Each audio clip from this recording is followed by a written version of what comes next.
Good morning. It's 6:03, Robert and Erin, 101.7 FM, 710 KEEL.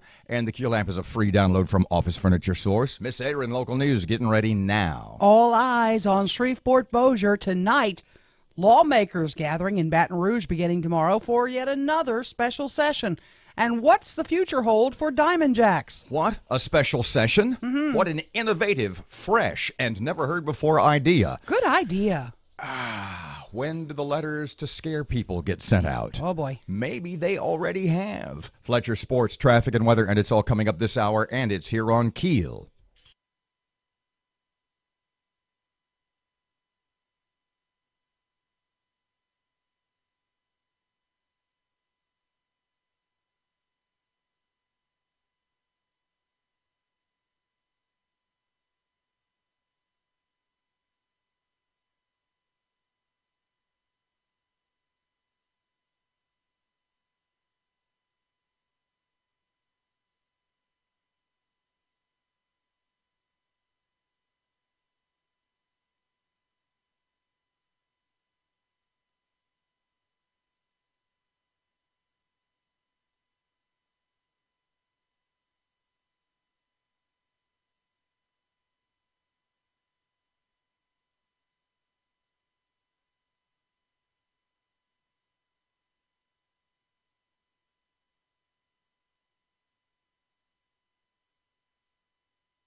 The power of information. KEEL News now. Tonight is the Miss USA pageant in Shreveport. Matt Parker with that. Tonight, Shreveport will be on a worldwide stage as the Miss USA competition will be shown on Fox. The show will be a historic one. For the first time ever, the winner will be crowned by an all-female panel. The show will be hosted by Nick Lachey and will feature live performances from Lachey and 98 Degrees, as well as Lee Bryce. The competition starts at 7 p.m. If you would like to attend, limited tickets are still available at MissUniverse.com. From 101.7 FM and 710 KEEL, I'm Matt Parker. Lawmakers gather in Baton Rouge beginning tomorrow for another special session. They have to deal with a $648 million budget shortfall. The governor vetoed the budget lawmakers sent to his desk last week. The DEA withdraws a complaint against a local drug company. Morris & Dixon, a Shreveport drug company, will be allowed to resume selling opioid drugs after the DEA withdrew a suspension order on Friday. The DEA suspended the company's ability to sell opioids for allegedly not reporting pharmacies who placed excessive orders.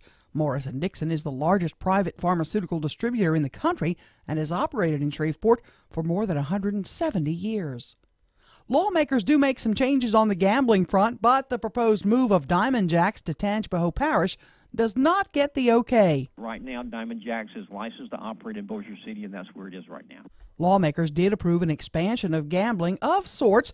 Gaming Commission Chairman Ronnie Jones tells us all of the riverboat casinos can now operate on land within 1,200 feet of where their boats are currently docked. They will also be allowed more gambling space. A woman shot in a domestic violence incident. Adriana Hewley has been arrested by Bossier PD for allegedly shooting her ex's new girlfriend Saturday morning. Police say Hewley and the victim, Deetris Malone, got into a fight at a home on Cherry Street. During the argument, Hewley shot Malone, then tried to flee.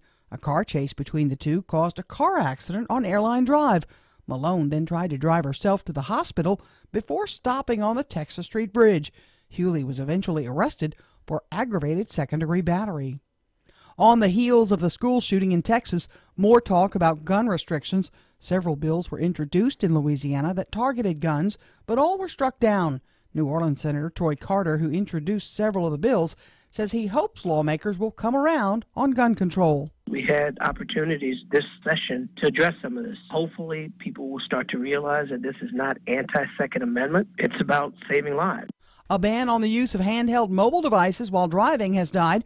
The House-backed proposal went to the Senate, but the regular session ended before the Senate took any action. President Trump says he will order that the Justice Department investigate whether the FBI infiltrated his presidential campaign. The extraordinary demand by the president came just hours before his legal team and the special counsel had indicated its investigation into potential ties between Russia and the Trump campaign could be concluded by September. Forget the glass slipper. Serena Williams has revealed she wore sneakers under that long dress she had on at Prince Harry and Meghan's wedding reception. You couldn't see her feet under her Versace gown, but she even wore glitzy sneakers at her own wedding, saying she intends to be comfy. I'm Erin McCarty from 101.7 FM and 710 KEEL.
.609, 101.7 FM and 710 KEEL. Traffic update for Monday morning. Here's Ruben. Looks like I-49 southbound's got it clear all the way to Alexandria right now, but look out later on this morning for some traffic delays on I-220 westbound near North Market due to construction. If you have anything to report to us, please give us a call at our Planet Fitness traffic hotline, 687-ROAD. Your AccuWeather.com forecast. Sunshine will mix with some clouds. We'll have a pop-up thunderstorm this afternoon. The high 85. Partly cloudy, a low near 70 tonight.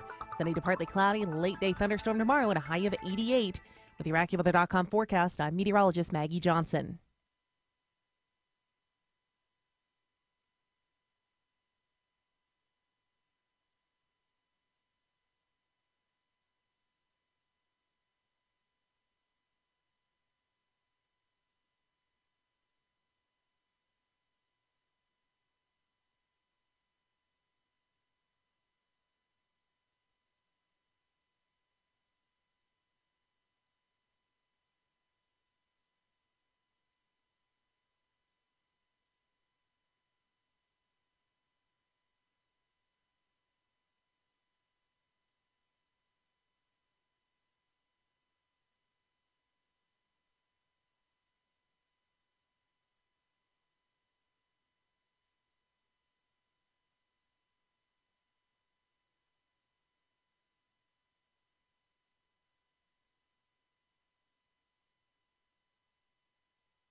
Good morning. It's you okay down there? I'll be all right. Good morning. It's 11 past 6 o'clock, 101.7 FM and 710 KEEL. Do you want to start with the good news or the bad news? Bad always first. Okay, good, because there is no good news. Well, Robert. that's not entirely true, but I'm going to make your head explode first thing in the morning. Oh, boy. On Friday morning, you went off on one of your where you start like Crazy tangents. Oh my God, your Spittling. face turns red. Yes, and spits flying. It's like you're a water Yeah. wiggle. I mean, it's and if I you're was listening, bouncing up and down in the chair. remember that. Do you remember what it was about? Probably yes. It was probably, don't tell me these are budget reductions or some sort of nonsense like that. Is that what it was about? Basically, what you were screaming about was that sales tax, that penny sales tax, a temporary tax, Yeah. legislated and signed as a temporary tax, is about to go off the books on, the end of June. Yep. And kind of what was Don't get me wrong. It's not even 6:15 was yet. rubbing you the wrong way. Please What don't was rubbing you the wrong way was the start. way that some politicians are not only embracing this as a tax cut for you, for which they are responsible. Oh, they're going to give me a tax cut? Are they? That's so sweet. See, this is what you were getting at. You said that's not a tax cut. The law says it goes off the books. Oh. Don't tell me. Hold on a second. Don't tell me. Please don't. Let's- Don't read this to me. I can't handle it. Special session starts tomorrow, by the way. Yeah, it Another does. special session called for by the governor. Woohoo. Now, this is from our boy, Rob Shadowin, Republican representative from the Ruston area. Oh, please. Rob Shadowin, Republican representative from the Ruston area. Oh. And he writes this weekend, as we go into yet another special session, beware the lies that will be like this. Ready to be surprised? He's going to come down on John Bell's side here. Listen. As we go into another special session, beware the lies. All this governor wants to do is raise taxes and spend more money. He's telling you that's a lie. Republican, Ruston. You see, there's a yeoman's effort in the Capitol, specifically in the House, making sure the other side, the governor, loses. I wonder what it would be like if our leadership in the House would invest the same effort into making sure our people win. Here's where we're going to get to the part. You ready to bounce? I don't even want to listen. I'm scared to listen. And Go by that, ahead. I don't mean leave. What we need is to not raise taxes. Ready for this now? Yeah. What we need is to not raise taxes, but to retain some of the revenue that the people's treasury is about to lose. Revenue retention. Yep. It's not raising taxes. It's revenue retention. Revenue retention. RR. We're set to lose $1.4 billion. We need to retain $648 million. Don't get sucked into the old trite rhetoric that we have a spending problem, not a revenue problem. If you swallow that, then credit and responsibility rests smack dab on the back of the majority party in the legislature for the last 10 years. That would be the Republicans. Wait, Rob, you are a Republican. And his last sentence, by the way, ready? God. By the way, the governor's proposal. I'm afraid to read this out loud. I don't really want to hear this. By the way, the governor's proposal would have a $400 million tax cut. Tax cut. I know. I did get an email from the governor's office, by the way. Would you like me to read it to you? Did they thank us? No. Did they pat us on the back? No. Did they invite us for coffee? Uh-uh. Tea? Uh-uh. Scotch? No. To leave the state? No. What does it have to say? Hi, Erin. Would you have an Wait. That's not we. This is Well, you. you're part of this because it involves you. Okay, go ahead. Hi, Erin. Would you have an availability to have a guest on your radio show to talk about the special session next week, possibly Monday or Wednesday? Usually they email me when the governor's available. Now, the wording on this is different. Well, they had sent out to a have couple. a guest. They had sent out. Yeah, we can have a guest. They have sent out, in all honesty, a number of scouts. Frontmen. Yeah. Mm-hmm. I mean, we had Jay Darden, Friday? We have Friday? Mr. J. We've had on a bunch of times. We had Adley, Robert Adley on. They had hooked that up. Yep. But what do you think about So we this? may have somebody today. It may be the governor. It may not. I don't know. What do you think about it? You know what I think about it? The that when you pass a tax that's temporary Yes. and you don't wait, let it pardon fall me. off the books, Pardon me. it's still a tax increase. Pardon me just a second. If you go back to last year, not only or when the tax was passed, the temporary sales tax, 1 penny sales tax, Did you hear him say temporary? they sold that tax. The big selling point was It's temporary. it will be temporary.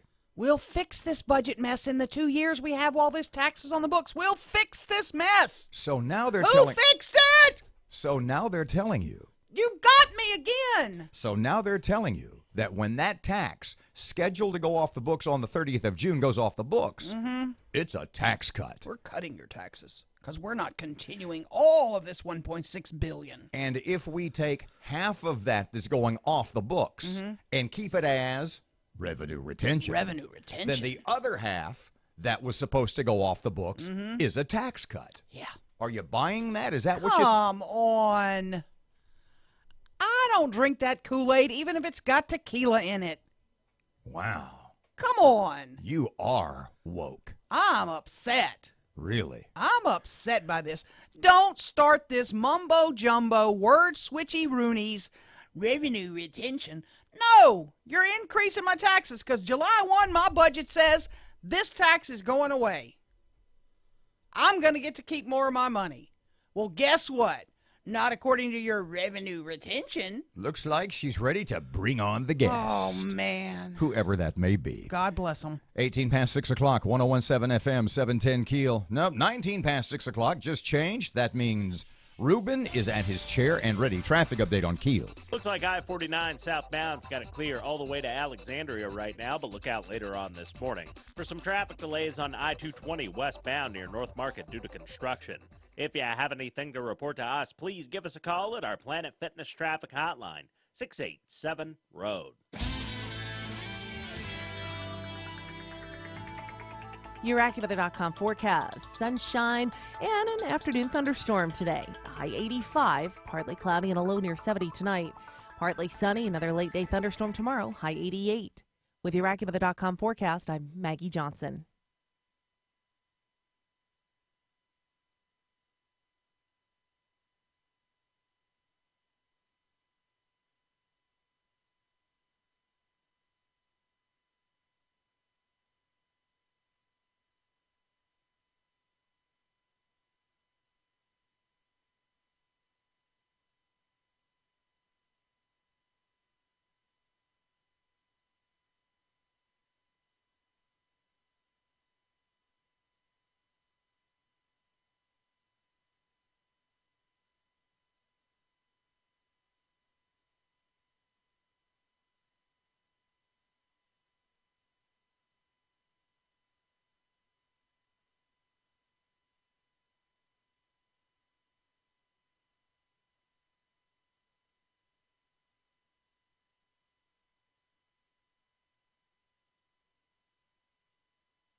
.117 FM, 710 Keel. Time for Monday Sports. Here's Fletch. Good morning from the sports desk of 1130 The Tiger. This is Tim Fletcher. Billy Cannon, LSU's only Heisman Trophy winner, died Sunday at the age of 80.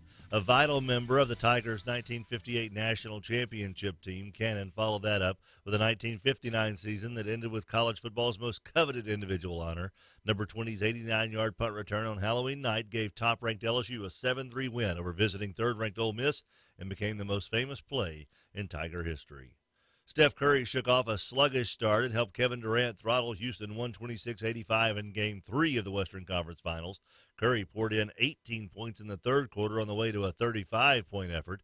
Durant kept up his scoring ways with a 25-point night.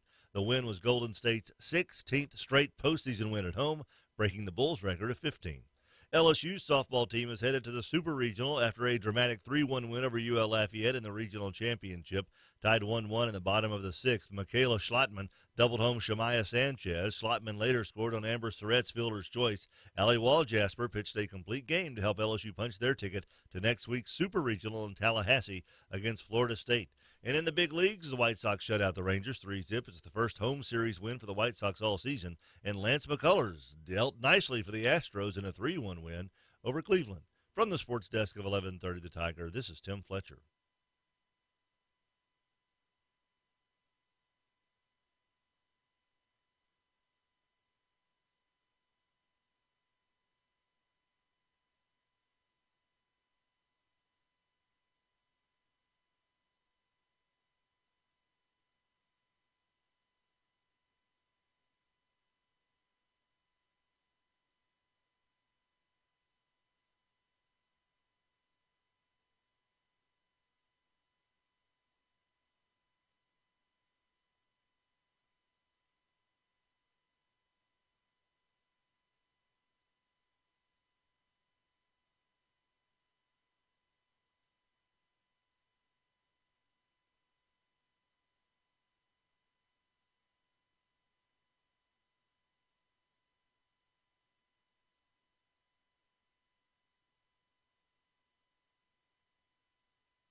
23 past 6 o'clock, 101.7 FM and 710 Keel, Robert J. Wright and Erin McCarty.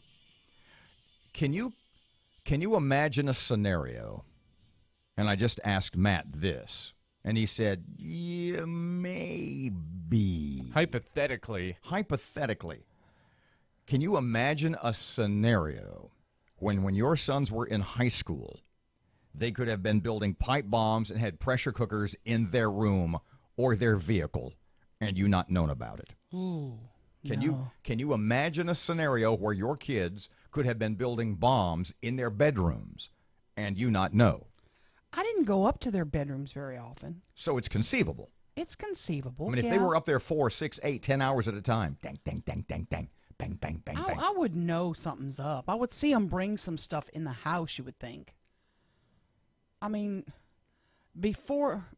after they had their driver's licenses. I'm talking about the Santa Fe shooting kid. After they had their driver's licenses, they probably could have snuck stuff. I'm finding out things my kids did now from neighbors that I didn't even know. Like I found out not too long ago that every now and then my neighbors would see them on the roof. And I'm like, what are they doing on the roof?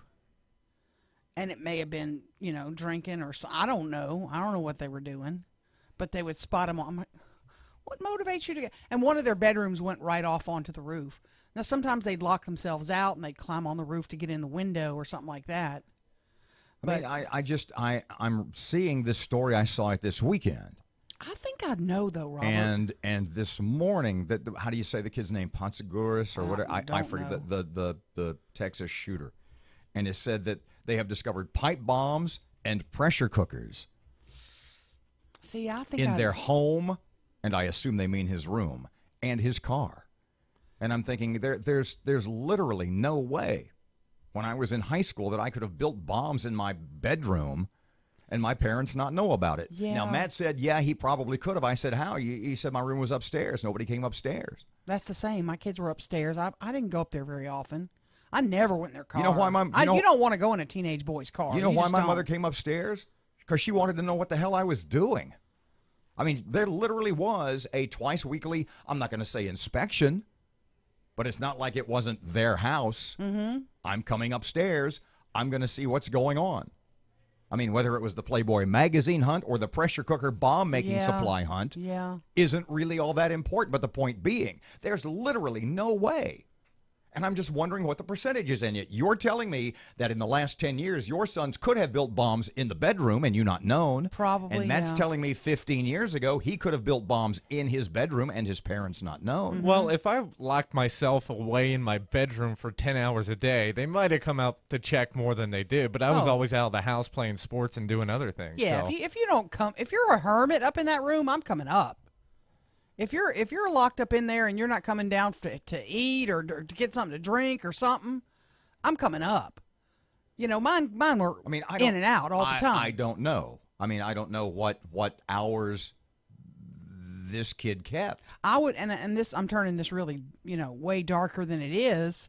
I mean, it's really dark, but I would be concerned about them being suicidal if they're up in that room, for hours on end without coming down for any human contact. I want you to think about something, and I want you to think about it. I want you to think about it. Let's all think about this. And it will, I don't know if it will be the thread of the show for the remaining 2.5 hours or not. But I was thinking about this weekend. Young black men are shooting other black men, one or two at a time, every few days. Mm-hmm. Young white men are shooting other young white men, and in this case women, 10 or 15 or 20 at a time, a few times a year. Does it seem to you, as it does to me, that we're sort of in the same place?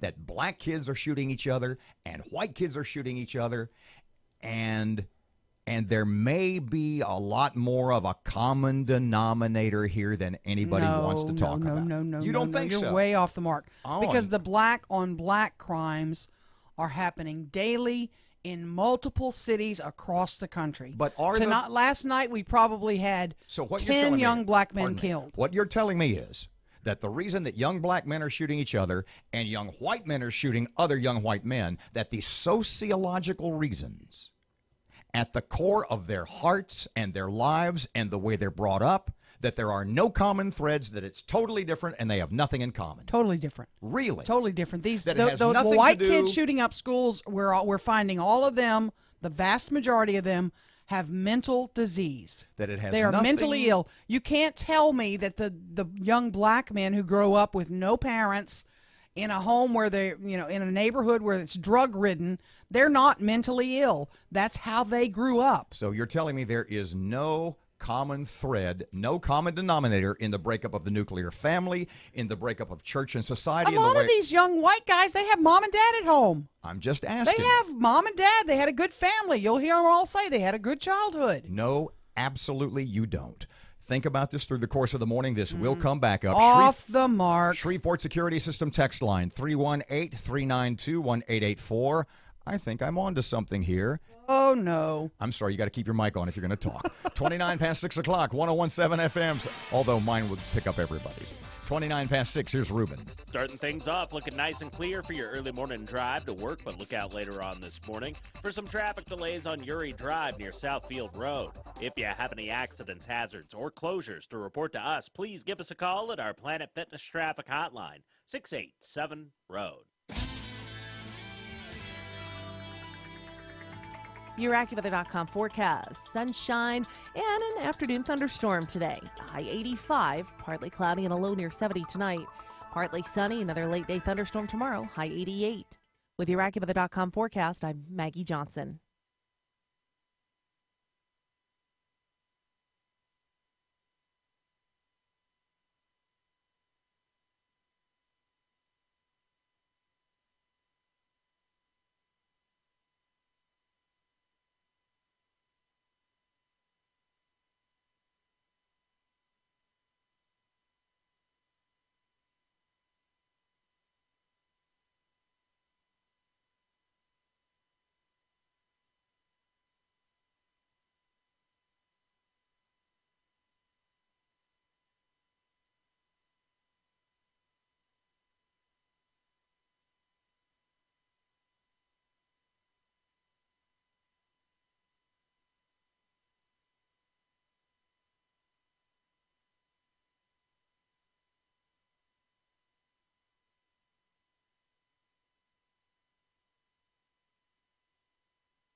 The power of information. KEEL News now. The Miss USA Finals are tonight in Shreveport. It's an event that not only brings glamour to Northwest Louisiana, but the pageant also expected to produce about a $5 million economic impact. Chris J. with Convention Bureau says the pageant will be shown on Fox beginning at 7 and will be shown around the world and in 60 countries. A winner will be crowned inside the Hirsch Coliseum. Jay says the Miss Universe organization will shine a bright light on the Shreveport area tonight. The production is so high-end, for all you know, watching, it could be Madison Square Garden. The contestants have been in town for over a week. Jay says it seems they've enjoyed their time in the Bayou State. Lawmakers get together for another special session, kicks off tomorrow. They have a big budget hole to fill, $648 million. The governor on Friday vetoed the latest budget they sent to him. Lawmakers do make some changes on the gambling front, but the proposed move of Diamond Jacks to Tangipahoa Parish is killed for this session. Right now, he's got a casino license to operate Diamond Jacks. He's got capital to invest Whether or not he's going to make that investment in Bossier City or seek to move somewhere else, I don't want to speculate about that. The lawmakers did approve an expansion of gambling of sorts. Ronnie Jones with the Gaming Control Board says all of the riverboat casinos can now operate on land within 1,200 feet of where their boats are currently docked. They'll also be allowed more gambling space. The DEA withdraws a complaint against a local drug company. Matt Parker with that. Morrison-Dixon, a Shreveport drug company, will be allowed to resume selling opioid drugs after the DEA withdrew a suspension order on Friday. The DEA suspended the company's ability to sell opioids earlier this month for allegedly not reporting pharmacies who placed excessive orders. Morrison-Dixon is the largest private pharmaceutical distributor in the country and has operated in Shreveport for over 177 years. From 101.7 FM and 710 KEEL, I'm Matt Parker. A woman shot in a domestic violence incident in Bossier. Adriana Hulley arrested by Bossier police for allegedly shooting her ex's new girlfriend Saturday morning. Police say Hulley and the victim, Detrice Malone, got into a fight at a home on Cherry Street. During the argument, Hulley shot Malone, then tried to flee. A car chase between the two caused a car crash on Airline Drive. Malone then tried to drive herself to the hospital before stopping on the Texas Street Bridge. Hulley was eventually arrested for aggravated second-degree battery. The latest school shooting, this time at Santa Fe High School, has reignited the conversation about gun regulations. Senator Troy Carter introduced 3 gun bills in Louisiana. They all failed, but Carter says despite a lack of support in the Capitol this year, he'll be reintroducing them again next year. I fully intend to bring all 3 and maybe even others forward to come up with what I hope will be a bipartisan approach to dealing with sensible gun measures. A ban on the use of handheld mobile devices while driving has died. The House-backed proposal went to the Senate, but the regular session ended before the Senate took any action. Starbucks is announcing a new policy that allows anyone to sit in its cafes or use its restrooms, even if they don't buy anything. The new policy comes 5 weeks after 2 black men who had not bought anything were arrested at a Philadelphia Starbucks. I'm Erin McCarty on 101.7 FM and 710 KEEL.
.101.7 FM and 710 KEEL 637. Tell me about Elaine Edwards. I just remember that she was like a United States senator for a very short time. Yeah, he appointed her when Ellender died. Yeah. And her husband appointed her. I met and spent time with Elaine. I've never told you this, but it's the one thing I didn't throw away when I was cleaning out my house. My senior class project was a video project behind the scenes with Edwin and Elaine. Okay, so like video, what year is this, pardon me? 83. So it'd be like a 16 millimeter, sort of like a... These are these big old tapes. Big old tapes, okay. yeah. But what camera did you use? I don't even remember. One of those big old It was a home big clunky movie cameras. Yeah, it was a big clunky camera. And she gave me access to her sewing area. Pardon me just a second. Walk me through how how old are you? 17? No, I'm a college. I'm 21. I'm Yeah, I'm my final year of college. Walk me through the process of calling the governor's office, because I'm not well, sure. he and I had already had known each other. I mean, from my high school days. He was one of my first interview. He was my very first paid journalism job. I got an interview with him. That's when I went to the mansion when I was 16. So over time, in fact, in 1980.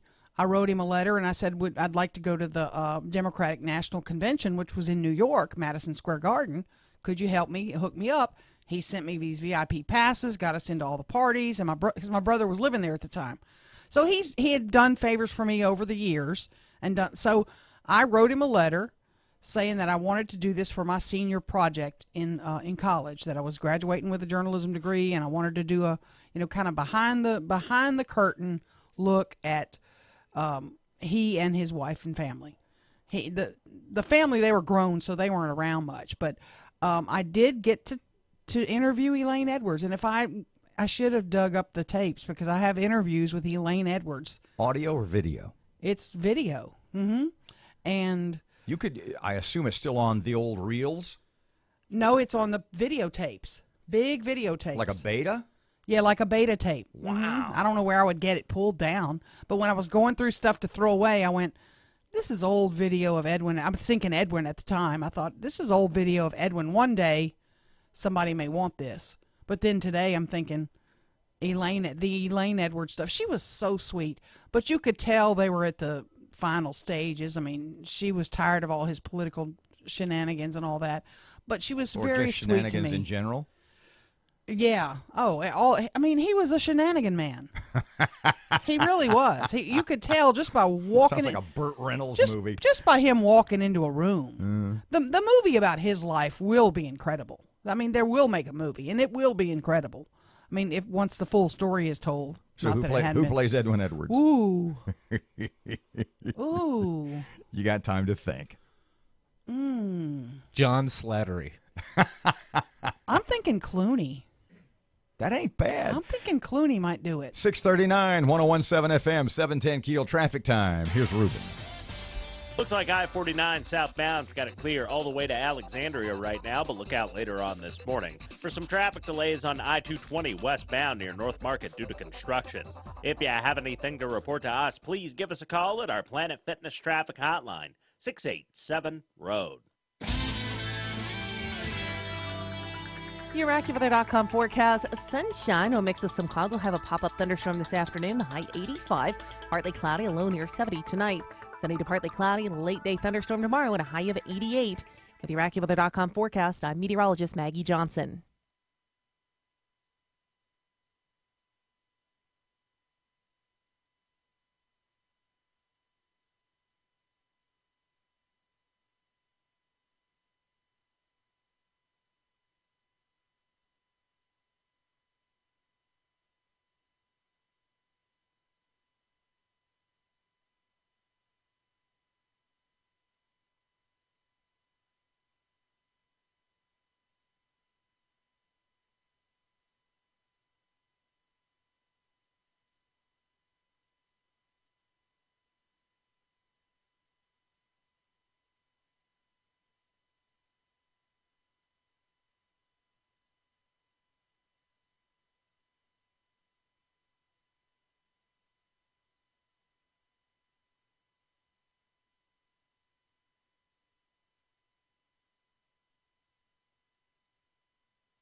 Second row, crying out loud.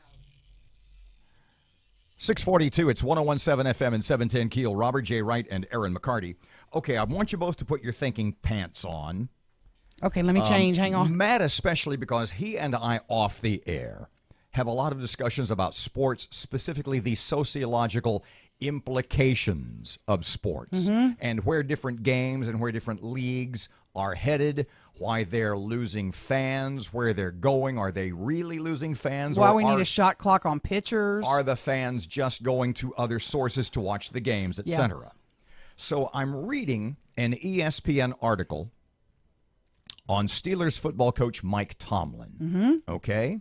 Yeah. And I'm going to read to you, and this has to do with the current state of football, and you can't discuss the current state of football without talking about CTE and injuries, etc. So I'm going to read this to you, and it's about a paragraph and a half. And I want you to listen carefully, and then I want you to tell me what you think. Okay. Okay? The author is right. Now, give me a little background. Mike Tomlin will not talk to him. He keeps turning him down. He wants to do this personality piece this on Mike Tomlin, Steelers coach. And Tomlin is like, listen, I appreciate it. I don't do stuff like that. I'll do interviews after the game. You want to talk about the game? He said, but I just don't do stuff like that. I don't like it. I'm not comfortable with it. Right. Thank you. No, thank you. So he keeps after him. I mean, 4, 5, 6, 10 times. Hey, coach, did you rethink that story? No, I appreciate it, my man. In fact, thank you, my man. But I just don't do stuff. Not for me, yeah. So in the article, and the thread of the article is Mike Tomlin won't talk to me about the article I'm writing. So here's what he writes. The gravest charge that a prosecutor could bring against the... Let me start this again because I want you to really listen. The gravest charge that a prosecutor could bring against the game of football. First of all, isn't he implying that football is a crime? Sure, yeah. I mean, in that first sentence, isn't he implying the game is criminal? Yeah. The gravest charge that a prosecutor could bring against the game of football is not that the men who coach it allow the men who play it to end up with their bodies broken and brains damaged. The gravest charge is that the men who coach it allow the men who play it to end up with broken bodies and damaged brains for nothing. Or at least for nothing more consequential than weekend entertainment. What was the guy's name? Shazier? Was it Ryan Shazier? Is that his name? Shazier, I believe. Okay, but you know who I'm talking about. Who took the hit and damaged his spine. And that Ryan Shazier suffered a war wound in a game that only pretends to be war. But I knew, this is the writer talking about himself, but I knew, watching Tomlin unshakably speak, that he didn't think about football that way, and that he certainly wouldn't coach it if he did. He spoke as though he thought, as though he knew, that something very real was at stake when two professional football teams play a game, and I immediately wanted to know what that was.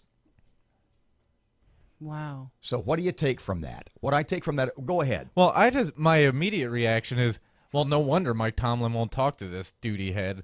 But, I mean, is this guy like a full-time ESPN writer? Because he sounds like he hates sports. Like, well, I don't understand why people care about football. Yeah, you dingbat. Or is he, as a writer, trying to... Do you think football players, especially football players, because they have the highest risk of lasting injury, do you think that football players really think of their game as something more than a weekend entertainment? Or do you think that's enough for them? No, they think way more of it than that. What? Oh, it's their livelihood. It's their profession. It's their passion. It's not just a weekend get-together. It's how they make a living. This ain't flag football on Thanksgiving Day in the backyard. These are guys who... But to the people in the stands, it's entertainment. It doesn't matter what it is to don't the people in the do stands. you think they think of themselves more than entertainers?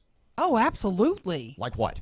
Absolutely. They're professionals. They're athletes. They're highly trained. They're skilled. So is everybody else who does something somebody else can't. Or is that it? that they see themselves, justifiably so, as doing something that less than 0.5% Yes. of people anywhere could do. They're an elite athlete. How many people would love to be in their spot? So what do you think this writer thinks about football? Not much. Not much. Or do you think that he he needs a new beat? He needs to go do table tennis or something. That's just not for him. That's it. Well, what do you he's an think? ignoramus. What do you think he wants football to be? Flag football. I don't think or he wants it to non-existent. exist. Yeah, non-existent. Get rid of it. Is he saying about Mike Tomlin he doesn't understand how a football coach could send somebody out there to play football? Yeah. Unless it meant something more than just the game. And what I'm asking you is if that's true, then what is in a coach's mind more than just the game? What is that? Think about that. We'll come back to this because I want to know what you think. Mm-hmm. And is he trying to make it out to be something more than it is? The writer, I mean, does he want it to be something more than it is to justify his own job? To justify, in other words, I'm writing about people who are killing themselves. Right. What does it mean to them? Because I can't figure out what it means to them. I want somebody to tell me. Yeah.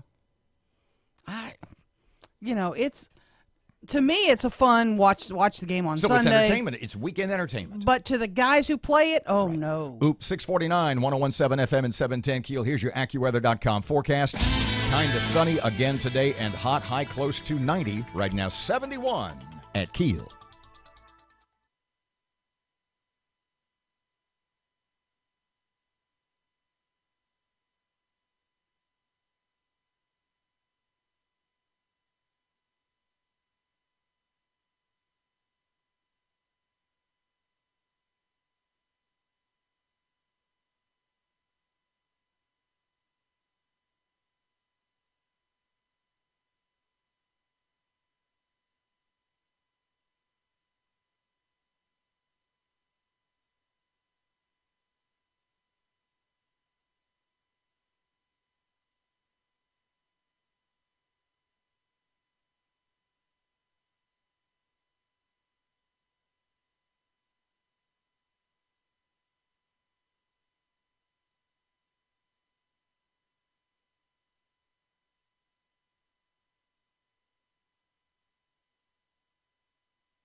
.652, time for Keel Sports. Good morning from the sports desk of 1130 The Tiger. This is Tim Fletcher. Billy Cannon, LSU's only Heisman Trophy winner, died Sunday at the age of 80. A vital member of the Tigers' 1958 national championship team, Cannon followed that up with a 1959 season that ended with college football's most coveted individual honor. Number 20's 89-yard punt return on Halloween night gave top-ranked LSU a 7-3 win over visiting third-ranked Ole Miss and became the most famous play in Tiger history. Steph Curry shook off a sluggish start and helped Kevin Durant throttle Houston 126-85 in Game 3 of the Western Conference Finals. Curry poured in 18 points in the third quarter on the way to a 35-point effort. Durant kept up his scoring ways with a 25-point night. The win was Golden State's 16th straight postseason win at home, breaking the Bulls' record of 15. LSU's softball team is headed to the Super Regional after a dramatic 3-1 win over UL Lafayette in the regional championship. Tied 1-1 in the bottom of the sixth. Michaela Schlottman doubled home Shamaya Sanchez. Schlottman later scored on Amber Surratt's fielder's choice. Allie Walljasper pitched a complete game to help LSU punch their ticket to next week's Super Regional in Tallahassee against Florida State. And in the big leagues, the White Sox shut out the Rangers 3-0. It's the first home series win for the White Sox all season. And Lance McCullers dealt nicely for the Astros in a 3-1 win over Cleveland. From the sports desk of 1130 The Tiger, this is Tim Fletcher.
So even though I'm not sure that reading the Rob Shadowin, state rep from Ruston. Oh, don't do that again. His little rant on Facebook, 101.7 FM and 710 Keel. Rob Shadowin, we've had him on before.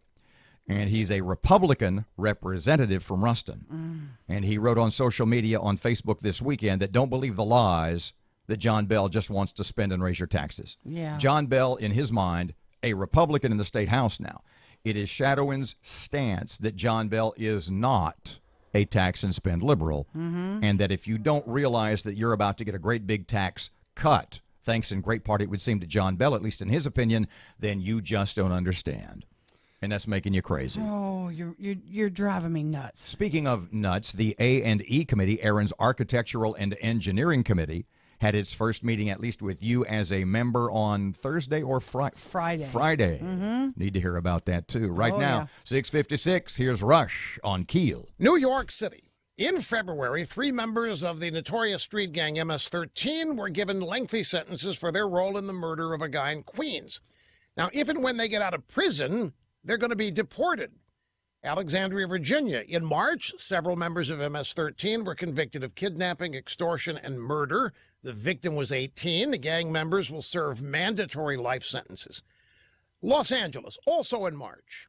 An MS-13 gang member was convicted of sexually assaulting a 13-year-old girl and killing her. 3 others were involved in the brutal homicide, face the death penalty. Now, I could cite these cases for hours. Yet all hell broke loose on Wednesday when, during a roundtable discussion on illegal immigration, President Trump called MS-13 gang members animals. Democrats and a drive-by media allies intentionally manipulated his remarks to make it seem like he was calling all illegals animals. The only thing worse than their outright lies is their willful defense of criminal predators who are indeed animals. But the brilliance of Trump is that he's now converted the Democrat Party into the best, greatest defenders of murdering terrorists I would have ever believed.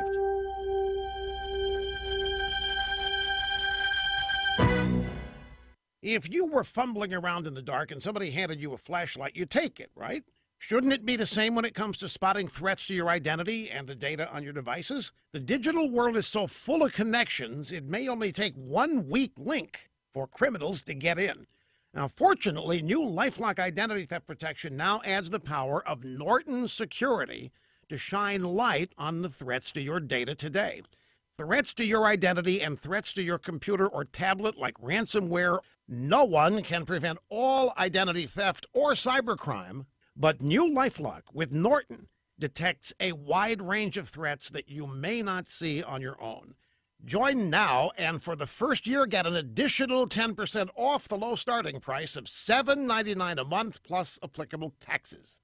Just go to lifelock.com and enter the promo code RUSH. That's lifelock.com. Remember, enter my name, Rush. That's when the magic happens.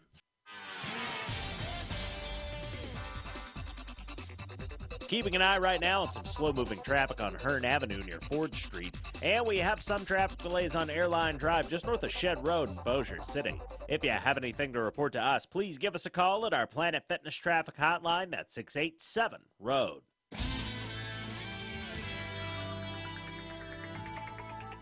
Your AccuWeather.com forecast. Sunshine and an afternoon thunderstorm today. High 85, partly cloudy and a low near 70 tonight. Partly sunny, another late day thunderstorm tomorrow. High 88.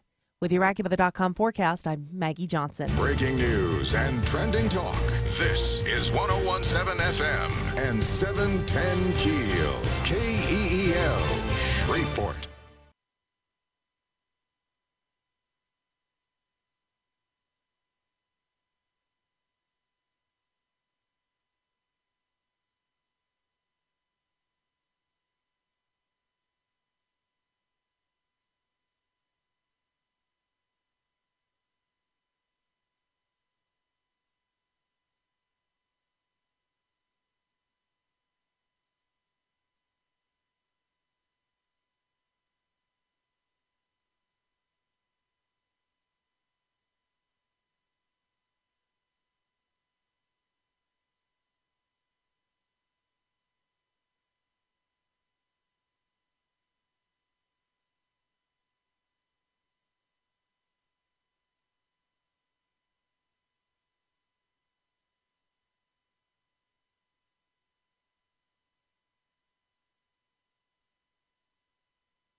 3 past 7 o'clock, Robert and Erin, 101.7 FM and 710 KEEL. Miss Erin Local News, getting it ready for you right now. All eyes watching our community. It's time for the Miss USA pageant. Tomorrow, lawmakers start to work on that $648 million budget shortfall and violent episode in Bossier involving 2 women. You're getting a tax cut. Did you know about that? I know. Did you? That's so nice of them. Getting a tax cut. But we also need, what's the term? Revenue. Revenue retention. That's it. Revenue retention. Erin, Cool and Collected, will explain what that is. Boy. Speaking of Cool and Collected, there was an A&E Architectural and Engineering Committee meeting on Friday, your very first one. Details on the way. Plus Fletcher and sports and traffic and weather, and it's all here this hour coming up on KEEL.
The power of information. KEEL News now. The Miss USA Finals tonight in Shreveport. It's an event that not only brings glamour to our area, but the pageant also expected to produce about a $5 million economic impact. Convention and Tourist Bureau spokesman Chris J. says it seems like all the contestants have enjoyed their time here. The most frequent comment I hear is, I've never been to Louisiana before. This is my first time in Louisiana at all, and they love it. Fox TV will broadcast the pageant 7 o'clock tonight, and it will be shown around the world in 60 countries. Lawmakers wrap up the legislative session Friday. They did make some changes on the gambling front, but the proposed move of Diamond Jacks to Tangipahoa Parish was not one of them. But he's somewhat constrained in terms of options if he wants to move. That's limited for him. They did allow casinos to expand their businesses. They can now operate on land within 1,200 feet of where they currently operate. The DEA withdraws complaint against a local drug company. Morris & Dixon, a Shreveport drug company, will be allowed to resume selling opioid drugs after the DEA withdrew a suspension order on Friday. A woman shot in a domestic violence incident. Matt Parker with that. Adriana Hulley has been arrested by Bossier City Police for allegedly shooting her ex's new girlfriend Saturday morning. Police say Hulley and the victim, Deetris Malone, got into a fight at a home in the 2400 block of Cherry Street. During the argument, Hulley shot Malone and then tried to flee the scene. A car chase between the two caused a car accident on Airline Drive. Malone then tried to drive herself to the hospital before stopping on the Texas Street Bridge.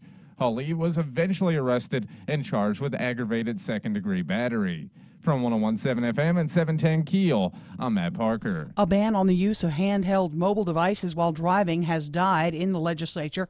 The House-backed proposal went to the Senate, but the regular session ended Friday before the Senate took any action.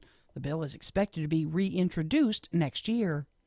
Today's the funeral for former First Lady Elaine Edwards, the one-time U.S. Senator, actress, seamstress, and wife of Edwin Edwards. Elaine married Edwin back in 1949, remaining married for 40 years and 3 terms of her husband's governorship. Biographer Leo Honeycutt says a life in politics wasn't exactly what she had in mind. She said, I came down from upstairs so many times and the house would be full of strangers. She recognized very soon that the governor's mansion was the people's building, but it didn't mean that she had to like it. After Edwin's third term began in 1983, Elaine did not return to the mansion. Instead, she became a seamstress, specializing in exclusive dresses for Mardi Gras balls. The National World War II Museum about to open a new exhibit in New Orleans about comedian Bob Hope and his performances for American troops. It will run from May 25th through February 10th with a free kickoff reception on May 24th. The youngest of the legendary Jackson musical family, Janet Jackson, gave her first televised performance in 9 years at the Billboard Music Awards. She was honored as the first black woman to receive the Billboard Icon Award. I'm Erin McCarty on 101.7 FM and 710 KEEL.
Ten past 7 o'clock, 101.7 FM and 710 KEEL traffic update. Here's Ruben. The intersection at Line Avenue and Piermont Roads dealing with some slow-moving traffic right now. And we have some traffic delays on Shed Road near Swan Lake Spur in Bossier City. If you have anything to report to us, please give us a call at our Planet Fitness Traffic Hotline, 687-ROAD. Your AccuWeather.com forecast: sunshine, a mix of some clouds. We'll have a pop-up thunderstorm this afternoon, the high 85.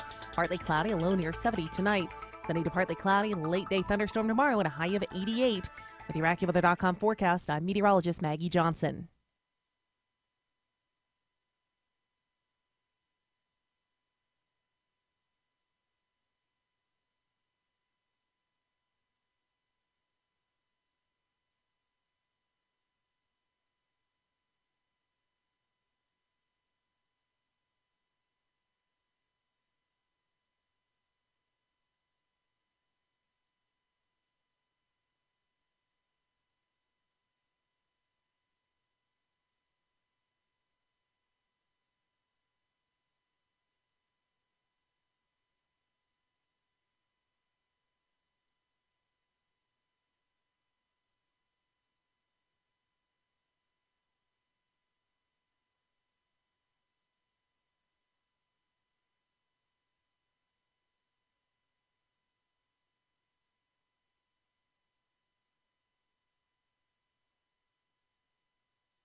Twelve past 7 o'clock, 101.7 FM and 710 KEEL. Robert J. Wright and Erin McCarty. The KEEL app is a free download from Office Furniture Source. You're going to hurt yourself with that cord. I know. She found a 10-foot A 10-foot charger for my iPhone. And it's 10 feet long. I went to D.C. and BC, and I was Wait, digging. Wait, what?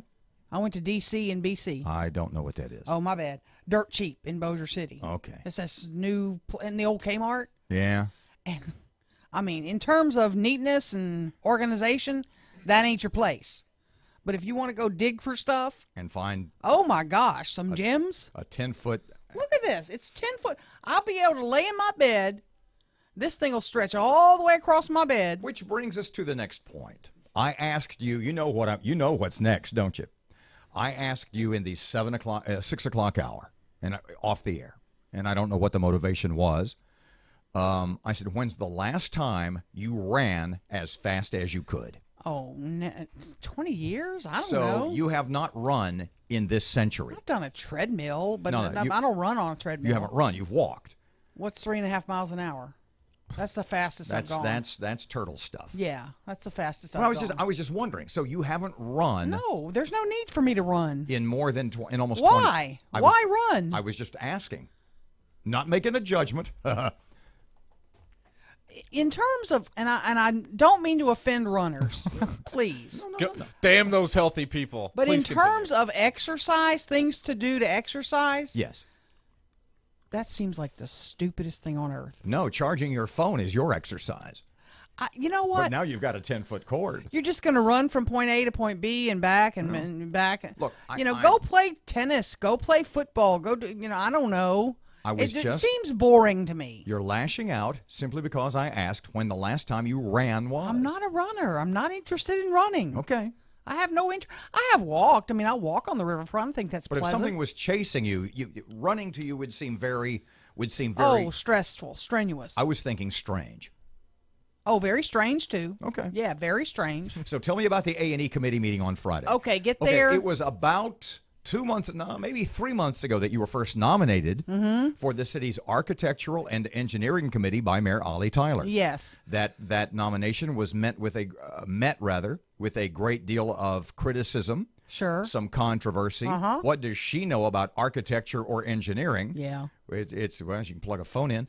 And the point being is that your first meeting after your confirmation last month, I guess it was, you had your first A&E committee meeting, and you showed me all the stuff you had to read, all the studying. Oh, gosh. I mean, it was like it was 2 Bibles thick. It was thick stuff. It was a lot of stuff. And I want you to know, I read through it. I looked over the proposals. There were 2 proposals we had up for discussion. I got to the meeting about 20 minutes ahead of time. I was well prepared. Go into the mayor's big conference room. I was the first one to arrive. And one of the city workers who runs the meeting, Wendy, was there setting things up, getting everything set up, getting the chairs out and all that. So I sat down. I said, where do the A&E members go? She goes, y'all are at the table. It's a big table, and there's some people sitting kind of in the audience in other chairs. They have cookies? No cookies. Bottles of water, which was nice. But then the other city staff arrived, and some city staff members serve on the A&E committee, like the airport director serves, the water and sewer director serves on the committee, Barbara Featherston. There are supposed to be, I think, 1 or 2 city council members serving on the committee. Met with open arms and hospitality.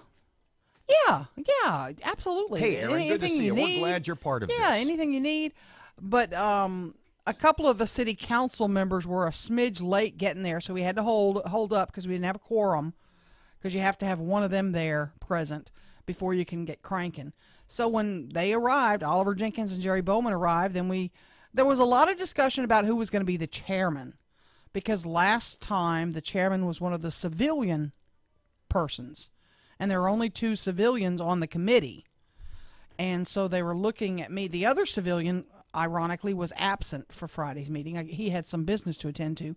But so they were looking at me like chairman, and I'm like, oh, no. I said, let me get my feet wet. I haven't I'll go running before I chair this meeting. I haven't, I said, if somebody wants to get cranking and then give me a couple of meetings, I'll be happy to step up, but not yet. And so Oliver Jenkins volunteered to serve as the chairman, until his term. Obviously, he's term limited, so he goes out in December. And then we proceeded to hear the proposals, and look at the recommendations of staff, and we approved both as Was it recommended. what you expected? Pretty much, yeah. It pretty much was. It was quicker than I expected. I expected it to be a longer meeting. It was about a 30-minute in, out, we're done.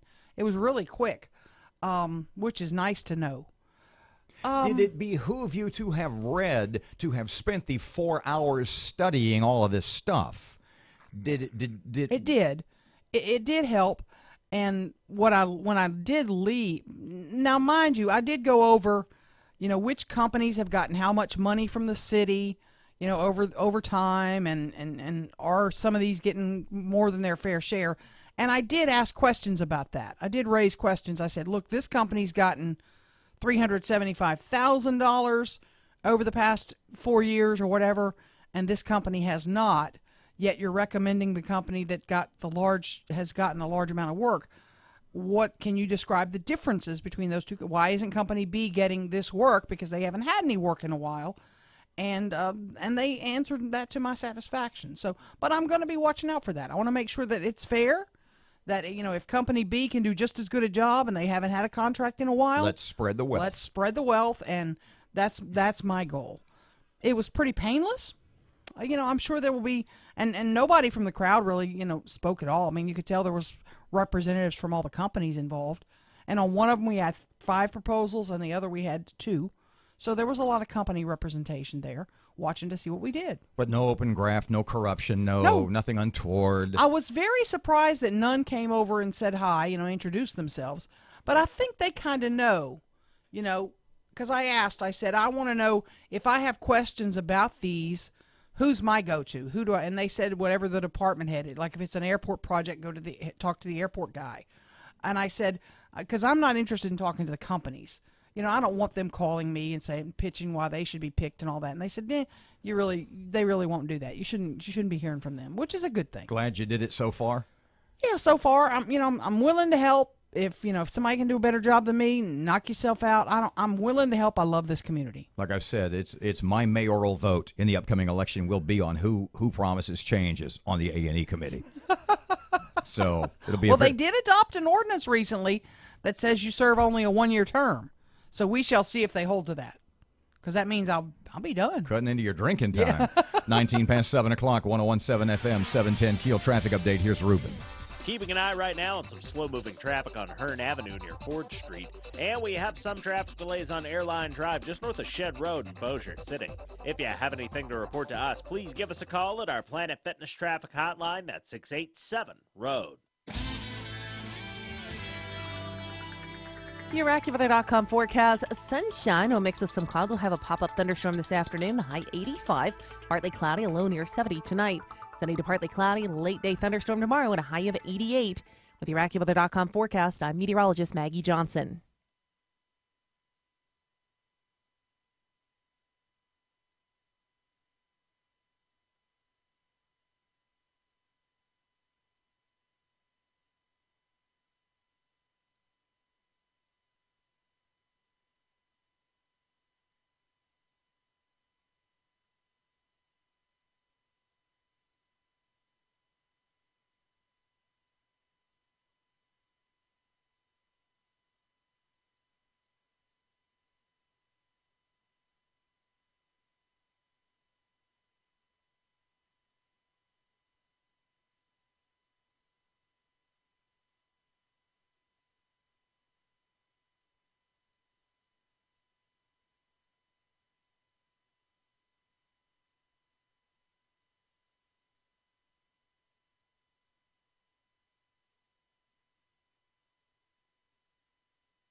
Twenty-two past 7 o'clock, time for Keel Sports. Here's Fletch. Good morning from the sports desk of 1130 The Tiger. This is Tim Fletcher. Billy Cannon, LSU's only Heisman Trophy winner, died Sunday at the age of 80.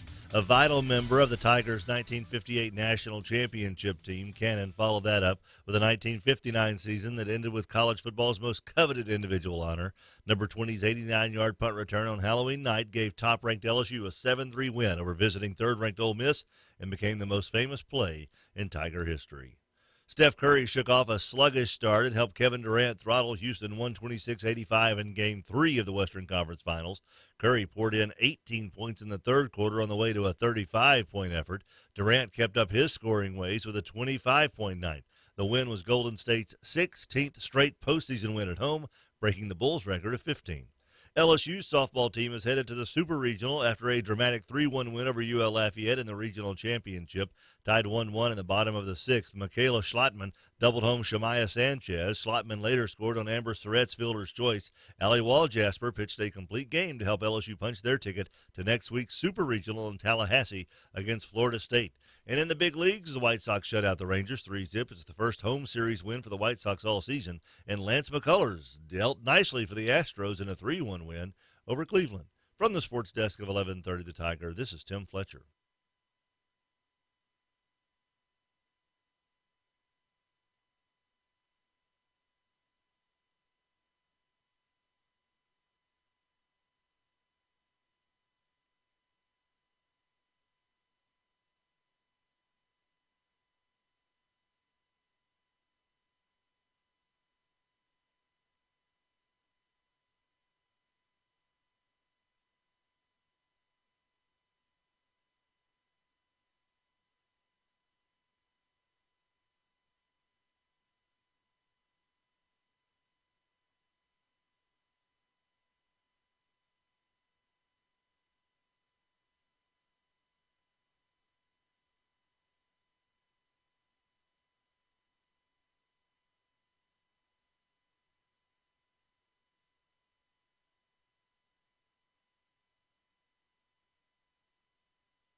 Twenty-five past 7 o'clock, 101.7 FM and 710 KEEL. About an hour ago, I said the following, and Erin said no, none. No coincidence at all, that there is no common thread.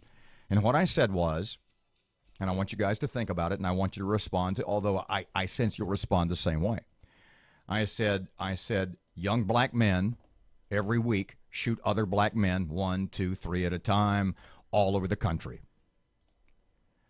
Young white men shoot other white kids only 10, 15, or 20 at a time, 3, 4, 5 times a year. I don't know, whatever it works out to be. And you see no sociological thread between those two. You see none whatsoever. None. No. The black-on-black crime is happening every night in cities across America. You see no thread. The fact that between the fact that young people, race aside, that young men in America are killing people. You don't see any coincidence, any thread, any common sociological. The school shootings, Robert, truthfully, the vast majority of them are mental illnesses. You can trace that back, and you'll hear all the experts say, you've heard Tom Gresham say, all of these are mental illnesses. They're all mental type problems. Shreveport Security Systems text line is 318-392-1884. 318-392-1884. I want to know what you think about that. Am I totally off the mark when I say young black men are shooting people, young white men are shooting people, and you say, no coincidence at all. No common thread, has nothing to do sociologically with family breakdown or church or school or society in general. It's just totally those two incidences, widespread, are totally unrelated. See, I think that, the problem is the regular violent crimes are happening so often, we get immune to them. So that when a school shooting happens and there's 10 dead, those get more coverage. They get more publicity. But last night there were probably 3 men killed in Chicago. Do you have the Troy Carter soundbite? Troy Carter is a Democrat representative from New Orleans, and he has, or at least, introduced toward the end of the session 3 gun control bills. Now, the interesting, poor choice of words, about the Santa Fe high school shooting is it was a handgun and it was a shotgun. Right. So when you hear about assault weapons. And they were legally owned, purchased by his father. And as a matter of fact, I forget who the legislator was, but it was on the national, was it, I thought it would pop into my head and it doesn't. And he said, if a teen takes a parent's gun, legal or illegal, but he said even legal. In other words, if you have a legally owned handgun and your son would shoot someone with that, then you would be an accomplice to murder. No, I don't buy that. I'm just saying what the guy suggested. A Democrat has suggested that. No. And so this is Troy Carter. Do you have the soundbite? Troy Carter, representative from Baton Rouge. We need gun control. We had opportunities this session to address some of this. Hopefully, people will start to realize that this is not anti-Second Amendment. It's about saving lives. It's not anti-Second Amendment. It's about saving lives.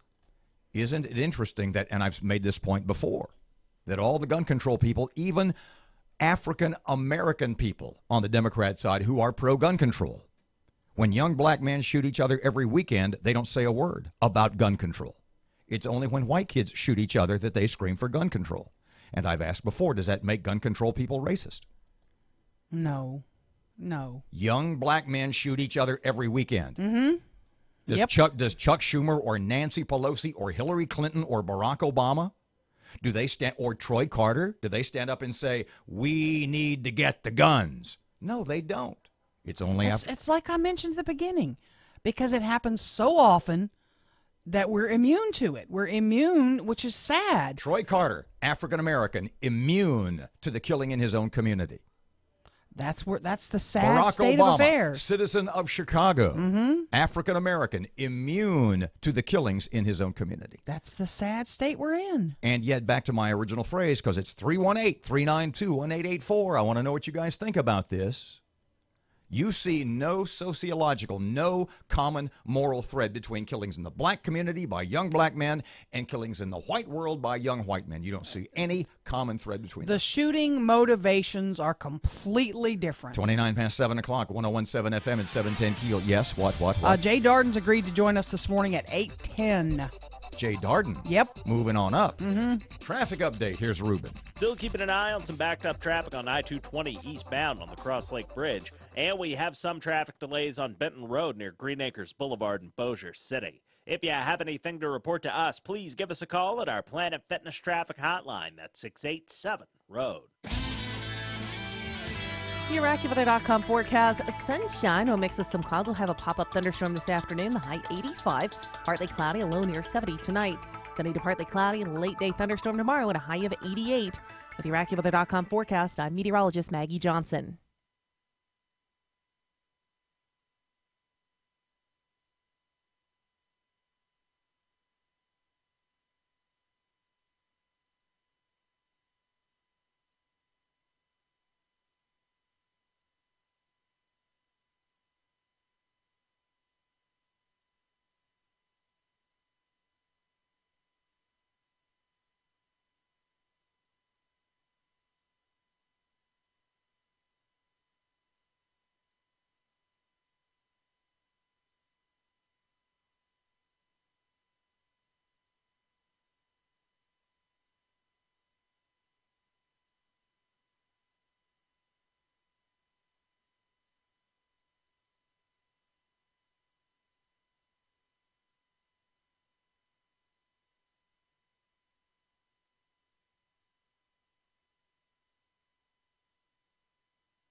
The power of information. KEEL News now. The Miss USA finals are tonight in Shreveport. It's an event that not only brings glamour to Northwest Louisiana, but the pageant also expected to produce about a $5 million economic impact.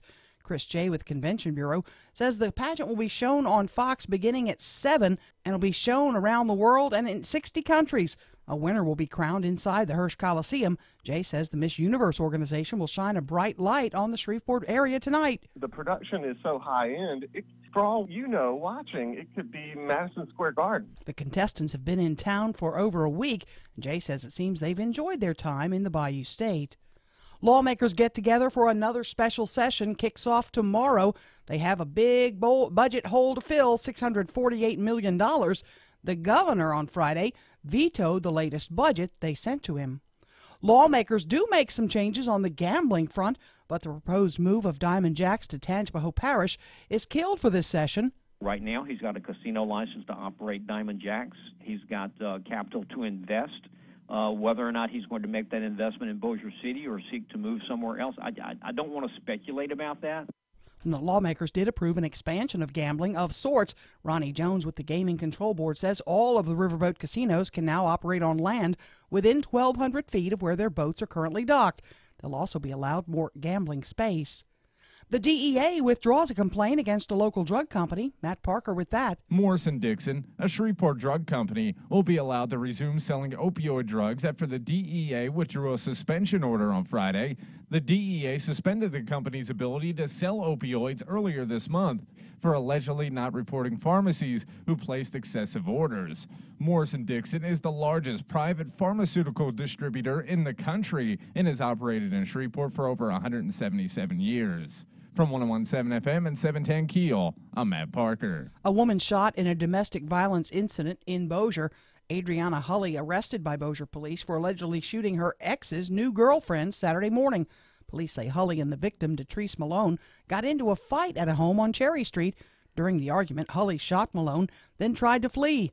A car chase between the two caused a car crash on Airline Drive. Malone then tried to drive herself to the hospital before stopping on the Texas Street Bridge. Hulley was eventually arrested for aggravated second-degree battery. The latest school shooting, this time at Santa Fe High School, has reignited the conversation about gun regulations. Senator Troy Carter introduced 3 gun bills in Louisiana. They all failed, but Carter says despite a lack of support in the Capitol this year, he'll be reintroducing them again next year. I fully intend to bring all 3 and maybe even others forward to come up with what I hope will be a bipartisan approach to dealing with sensible gun measures. A ban on the use of handheld mobile devices while driving has died. The House-backed proposal went to the Senate, but the regular session ended before the Senate took any action. Starbucks is announcing a new policy that allows anyone to sit in its cafes or use its restrooms, even if they don't buy anything. The new policy comes 5 weeks after 2 black men who had not bought anything were arrested at a Philadelphia Starbucks. I'm Erin McCarty on 101.7 FM and 710 KEEL.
Yeah, you're falling into a Sam Kinison bit here. 101.7 FM and 710 KEEL, Robert J. Wright and Erin McCarty.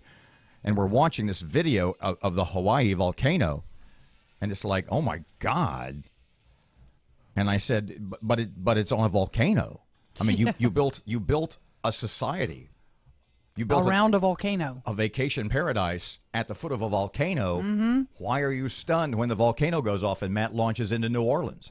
And he said, well, New Orleans is built in a bathtub. Yeah. Why are you stunned when when it floods? Right. In San Francisco, you have Los Angeles and San Francisco are built on an earthquake fault line.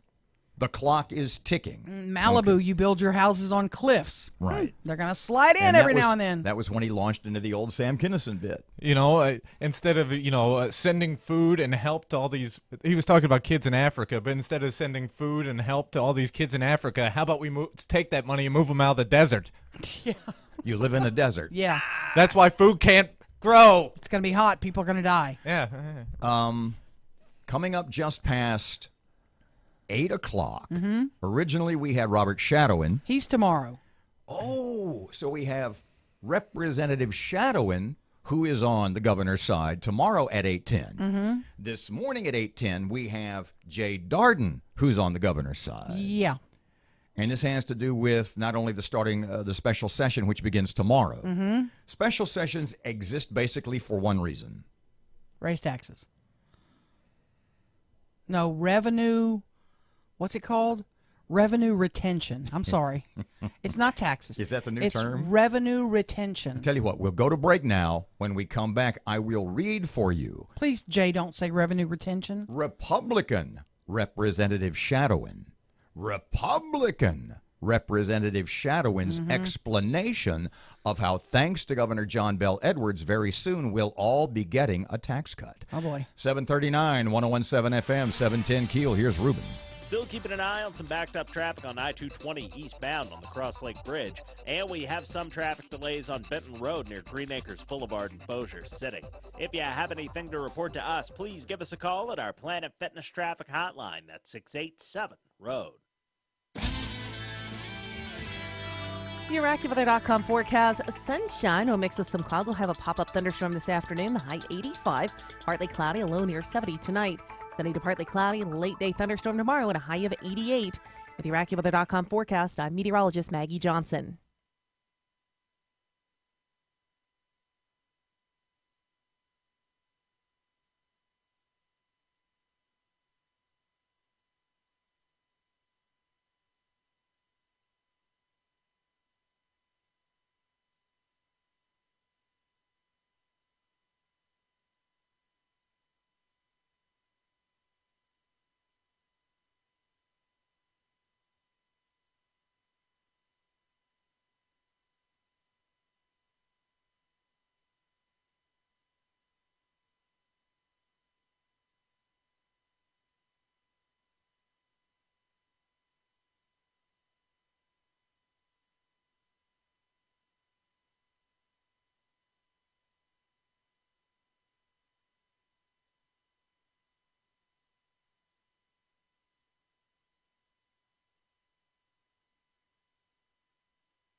I 1017 FM and 710 Keel. Robert J. Wright and Erin McCarty. Okay, you ready?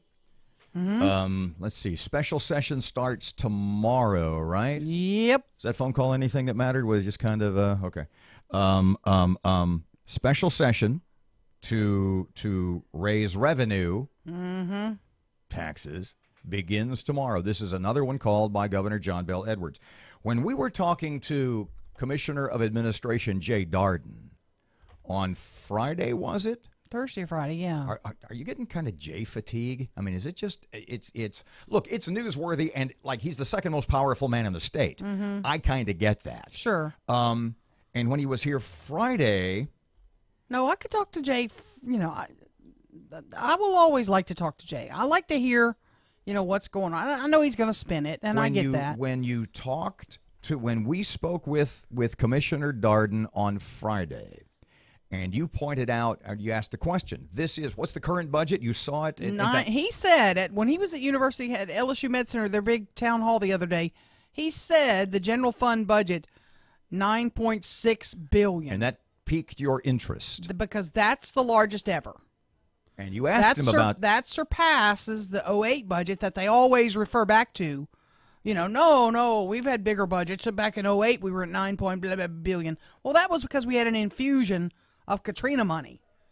Now that the Katrina money is gone, why is our budget back up to 9.6 billion? So what was his explanation when you said that's a pretty damn big budget there, amigo? He explained it sort of in political speech Friday when I asked him that. So you didn't get it either. But part of his answer was costs have gone up for everything from medical care to retirement benefits. Okay, everything's going up, okay. and you got to account for that. So if costs for but not that much. If costs for state government have gone up, okay, that means costs for you and me and all the people in Louisiana have gone up also. You bet. So is in effect what Mr. J is saying is us running the state is more important than you running your household. Us getting that extra money that it costs. If everything costs more, right, is it more important that we continue to operate rather than you continue to operate without sacrifice? Is that what he means? Yeah, in a kind of a weird way. Okay. State Representative Republican Rob Shadowin. Don't make me go crazy again. Just don't react. Okay. This is what he wrote this weekend. As we go into yet another special session, beware the lies that will be like this. This is a Republican writing this now. Beware the lies that will be like this. All this governor wants to do is raise taxes and spend more money. He's saying that's a lie. You see, back to Mr. Shadowin now. You see, there is a yeoman's effort in the Capitol, specifically in the House of Representatives, making sure that the other side, the governor, loses. I wonder what it would be like for leadership in the House, i.e. Republicans. I wonder what it would be like for leadership in the House if they would invest the same effort into making sure the people win. So what he's saying is that for the people of Louisiana to win, you need to give up more of your money. Yeah. Now, done with me for the time being, he continues. What we need, ready for this? Sit on your hand. Okay. Namaste. You can do all that. Okay. Yeah, okay. What we need is not, you okay down there? No. What we need is to not raise taxes, but to retain some of the revenue that the People's Treasury is about to lose on June 30th. We're set to lose $1.4 billion. We need to retain $648 million. Shadowin continues, don't get sucked into the old trite rhetoric that we have a spending problem, not a revenue problem. But if you swallow that, then credit and responsibility rests smack dab on the back of the majority party in the legislature for the last 10 years. He's talking about the Republicans now, of which he is a member, although I'm not sure they feel like he's really Republican-esque this morning. Oh, boy. That would be the Republicans, says Shadowin. By the way, his last sentence, you ready? Oh, yeah. By the way, the governor's proposal would have a $400 million tax cut. Please, Rob. Please. You're talking Robert down here No. or Robert Shadowin in Ruston? 2 years ago. Can I talk directly to Mr. Shadowin? Let's see if you can maintain this tempo of calm. This is, yes, anger management. You've got this. Okay. Okay. 2 years ago. Yes. Mr. Shadowin. And he'll be joining us tomorrow. Oh, my God, I hope I don't beat him up on the phone. You won't. We were promised these taxes, this $1.4 billion, was the T word.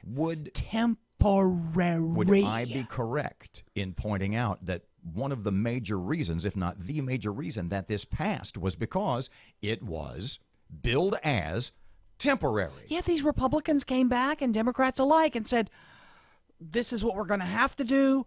We're going to make it, these are going to be temporary taxes, but in this next couple of years, we're going to fix the budget problems.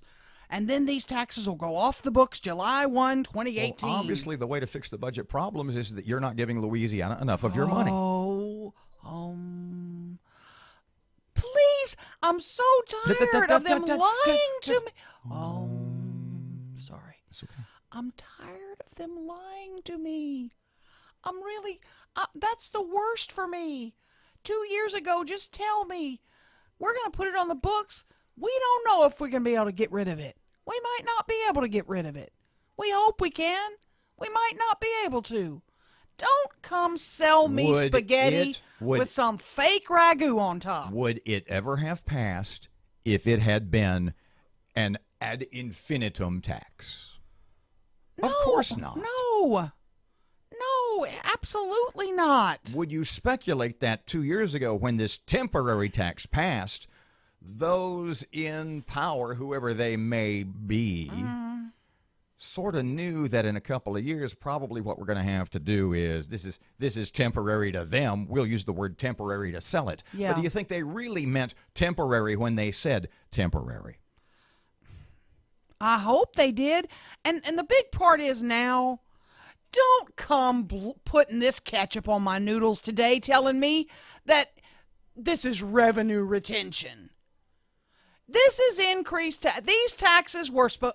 What they're telling you is that you're about to get a tax cut. If Come on. That is such bull horse hockey. If only you'll give up, if only you'll give up more of your paycheck to the state of Louisiana. Don't come sell me that plate of food and expect me to chow down on it. Because I ain't hungry. 749, 1017 FM, 710. Here's Reuben. Still keeping an eye on some backed up traffic on I-220 eastbound on the Cross Lake Bridge. And we have some traffic delays on Benton Road near Green Acres Boulevard in Bossier City. If you have anything to report to us, please give us a call at our Planet Fitness traffic hotline. That's 687-ROAD. Your AccuWeather.com forecast. Sunshine and an afternoon thunderstorm today. High 85, partly cloudy and a low near 70 tonight. Partly sunny, another late day thunderstorm tomorrow. High 88. With your AccuWeather.com forecast, I'm Maggie Johnson.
$7:52, KEEL Sports. Good morning from the sports desk of 1130 The Tiger. This is Tim Fletcher. Billy Cannon, LSU's only Heisman Trophy winner, died Sunday at the age of 80 A vital member of the Tigers' 1958 national championship team, Cannon followed that up with a 1959 season that ended with college football's most coveted individual honor.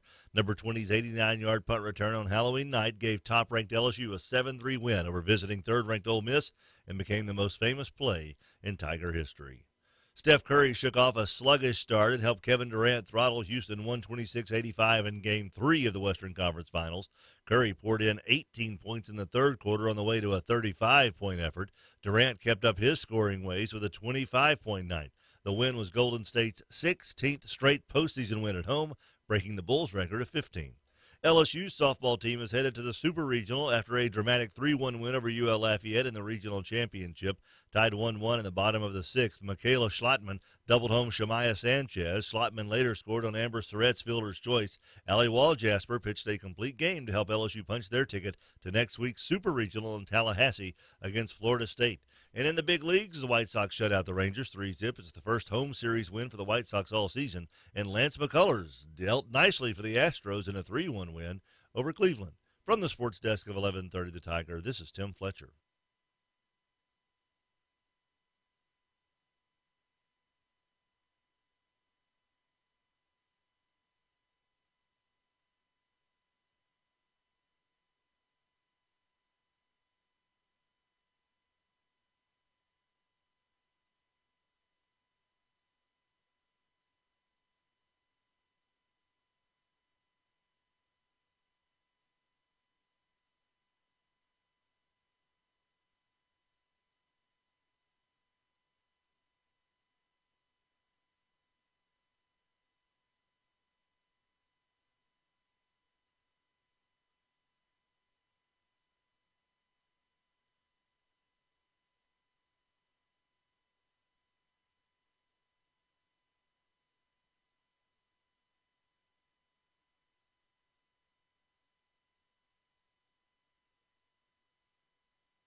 So Commissioner of Administration Jay Darden at 10 past 8. 1017 FM and 710 Keel, Robert and Erin 755. Okay, so how much money do you have to have? How much money do you have to have where you could go on a 20-year bender and still not screw your life up? Ooh. Because we're just talking about Bill Gates. He's worth about $100 billion, right? Give or take? Yeah, 98.5 or somewhere in that Poor neighborhood. darling. Okay, but understand, you could never spend that much money. No, you couldn't. I mean, unless you just walk into Las Vegas and say, I want to put $100 billion on the Lakers. Well, they would never take that back. Yeah, they couldn't take it. They couldn't cover. take it. No. Because if they lost, they'd close. Yeah. That's like the Richard Pryor movie where he had to spend $1 million a day or whatever, and it was a struggle. What was it, Brewster's Million? Something like that. Can you imagine trying to spend? Okay, so what's the amount? You go on a 20-year bender. You're just insane. You're just a mad woman for 20 years. How much money do you have to? Bill Gates could never spend. He could go crazy every day for 20 years and barely make a dent in his fortune. That's if I had $10 million, I could go crazy for 20 years. You could eat that up pretty quick. You think? Yeah. Oh, absolutely. Not literally. Oh, you could drop $1 million a year without trying. You think? Oh, yeah. my God, yeah. It's only $20,000 a week. See, I still wouldn't do that. I'm If you still went very- crazy- No. If you went crazy. Oh, if I didn't do what I okay. If you went on a 20-year bender. Oh, come on, Robert. I'm going to go get your car. Yeah, or everybody. Oh, come on, Matt. Let's go get a car. Exactly.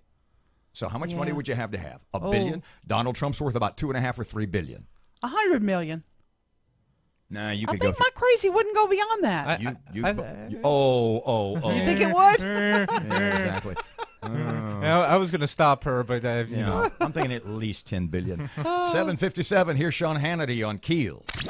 Turn up your radio. Here's the Sean Hannity Morning Minute. So we now have liberals sympathizing with members of the brutal gang known as MS-13. Remember last week during an immigration meeting, President Trump said of the gang members specifically, these aren't people, they're animals. Well, you have liberals like Congresswoman Nancy Pelosi, Lawrence O'Donnell, CNBC's John Harwood actually stepping up to defend the gang members. In a Thursday press conference, Pelosi claimed that even the MS-13 gang members had a spark of divinity. And then O'Donnell invoked Jesus on Twitter, writing, "No one would condemn Trump's words more than Jesus Christ." And John Harwood going as far as to tweet, quote, "MS-13 gang members are human beings." You talk about Trump derangement syndrome. This is beyond anything I could have ever imagined. Check out the Sean Hannity radio show later today, right here. All right, I recently gave my home a facelift. I did it the best and simplest way possible. Brand new blinds from Blinds.com. Every single order gets free shipping. And guess what? Their prices, they're unbeatable. Now, let's say you accidentally mismeasure. You pick the wrong color. They will remake your blinds for free. Blinds.com is the #1 online retailer of custom window coverings. And now, through May the 22nd, buy one, get one 50% off site-wide when you use Blinds.com/Hannity. That's Blinds.com/Hannity. Now, rules, restrictions apply. Hi, I'm Jay Farner, CEO of Quicken Loans. If you want to buy a home, we could help you get a great mortgage that may require as little as 3% down. And we also invented Rocket Mortgage. It gives you a solid approval in as few as 8 minutes. And for 8 years in a row now, J.D. Power has ranked Quicken Loans highest in the nation in customer satisfaction for primary mortgage origination. Call America's largest mortgage lender at 800-QUICKEN or go to rocketmortgage.com. Based on Rocket Mortgage data in comparison to public data records. Call for cost information and conditions. Equal housing lender. License in all 50 states. NMLS number 3030.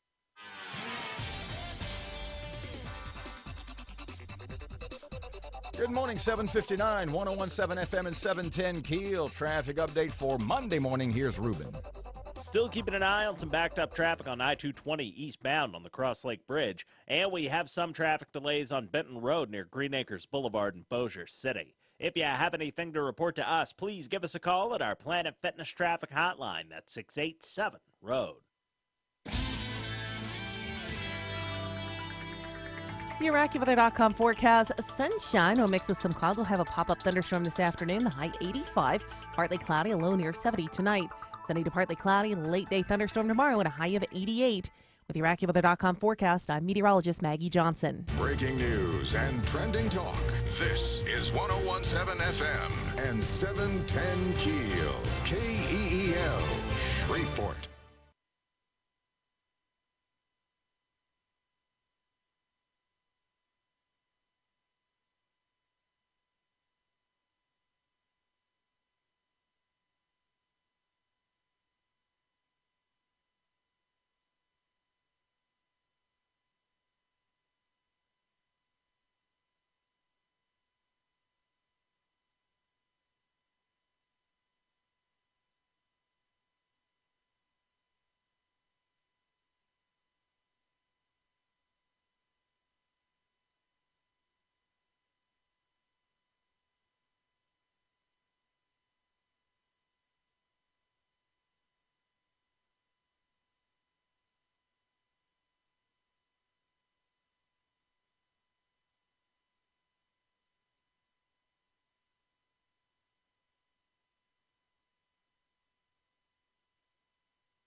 The KEEL Morning Show.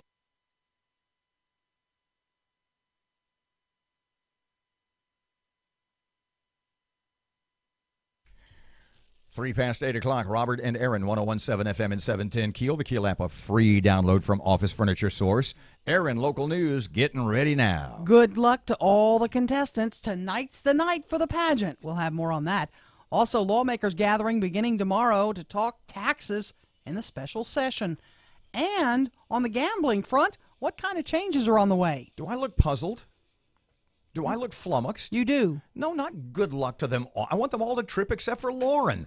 No, good luck to them all. No, good luck to one. Oh. May the others come down with some sort of infection. That's not nice. Jay Darden, Commissioner of Administration for the state of Louisiana, joins us in less than 10 minutes. I'm sure he feels about Miss USA the way that I do. Mm-hmm. Plus Fletcher in sports and traffic and weather, and it's all coming up this hour, and it's here on KEEL.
Information.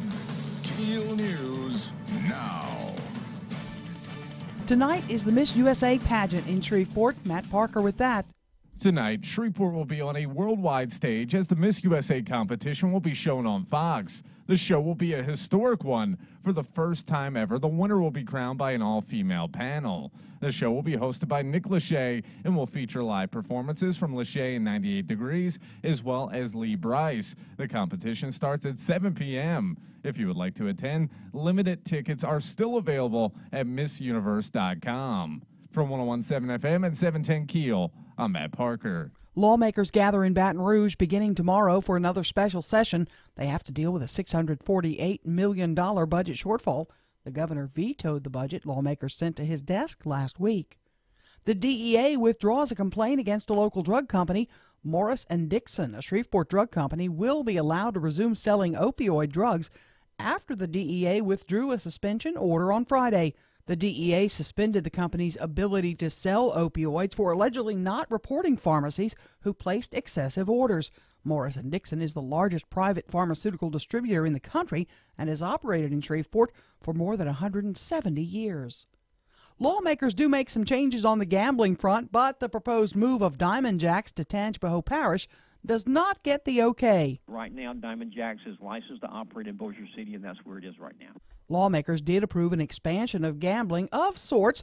Gaming Commission Chairman Ronnie Jones tells us all of the riverboat casinos can now operate on land within 1,200 feet of where their boats are currently docked. They will also be allowed more gambling space. A woman shot in a domestic violence incident. Adriana Hewley has been arrested by Bossier PD for allegedly shooting her ex's new girlfriend Saturday morning. Police say Hewley and the victim, Deetris Malone, got into a fight at a home on Cherry Street. During the argument, Hewley shot Malone, then tried to flee. A car chase between the two caused a car accident on Airline Drive. Malone then tried to drive herself to the hospital before stopping on the Texas Street Bridge. Hewley was eventually arrested for aggravated second-degree battery.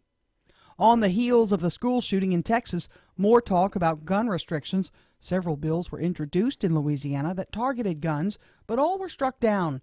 New Orleans Senator Troy Carter, who introduced several of the bills, says he hopes lawmakers will come around on gun control. We had opportunities this session to address some of this. Hopefully, people will start to realize that this is not anti-Second Amendment. It's about saving lives. A ban on the use of handheld mobile devices while driving has died. The House-backed proposal went to the Senate, but the regular session ended before the Senate took any action.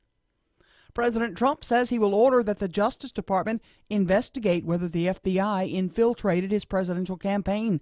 The extraordinary demand by the president came just hours before his legal team and the special counsel had indicated its investigation into potential ties between Russia and the Trump campaign could be concluded by September. Forget the glass slipper. Serena Williams has revealed she wore sneakers under that long dress she had on at Prince Harry and Meghan's wedding reception. You couldn't see her feet under her Versace gown, but she even wore glitzy sneakers at her own wedding, saying she intends to be comfy. I'm Erin McCarty from 101.7 FM and 710 KEEL.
Nine past 8 o'clock. 9 past 8. 101.7 FM, 710 KEEL, Reuben time. Still keeping a close eye on a major accident on I-20 eastbound near Hamilton Road. And we have some backed up traffic on Benton Road just north of I-220 in Bossier City. If you have anything to report to us, please give us a call at our Planet Fitness traffic hotline, 687-ROAD. Your AccuWeather.com forecast: sunshine will mix with some clouds. We'll have a pop-up thunderstorm this afternoon, the high 85. Partly cloudy, a low near 70 tonight. Sunny to partly cloudy, late day thunderstorm tomorrow and a high of 88. With your AccuWeather.com forecast, I'm meteorologist Maggie Johnson.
Good morning. It's 11 past 8 o'clock, 101.7 FM and 710 KEEL. Robert J. Wright and Erin McCarty. That KEEL app, a free download presented by Office Furniture Source. The Commissioner of the State of Louisiana, Mr. Jay Darden, a virtual co-host on this program over the last week to 10 days. And Mr. Jay, welcome back to KEEL once again. Thank you for taking time for us. Sure. Nice to be with y'all this morning. So special session starts. Well, let's go back a little bit and sort of tie these two together. So the governor on Friday vetoed the budget that came, I guess, out of the Senate. And the special session starts tomorrow. So in the governor's mind, in your mind, if X, Y, or Z doesn't happen, we're kind of screwed. What has to happen to save us?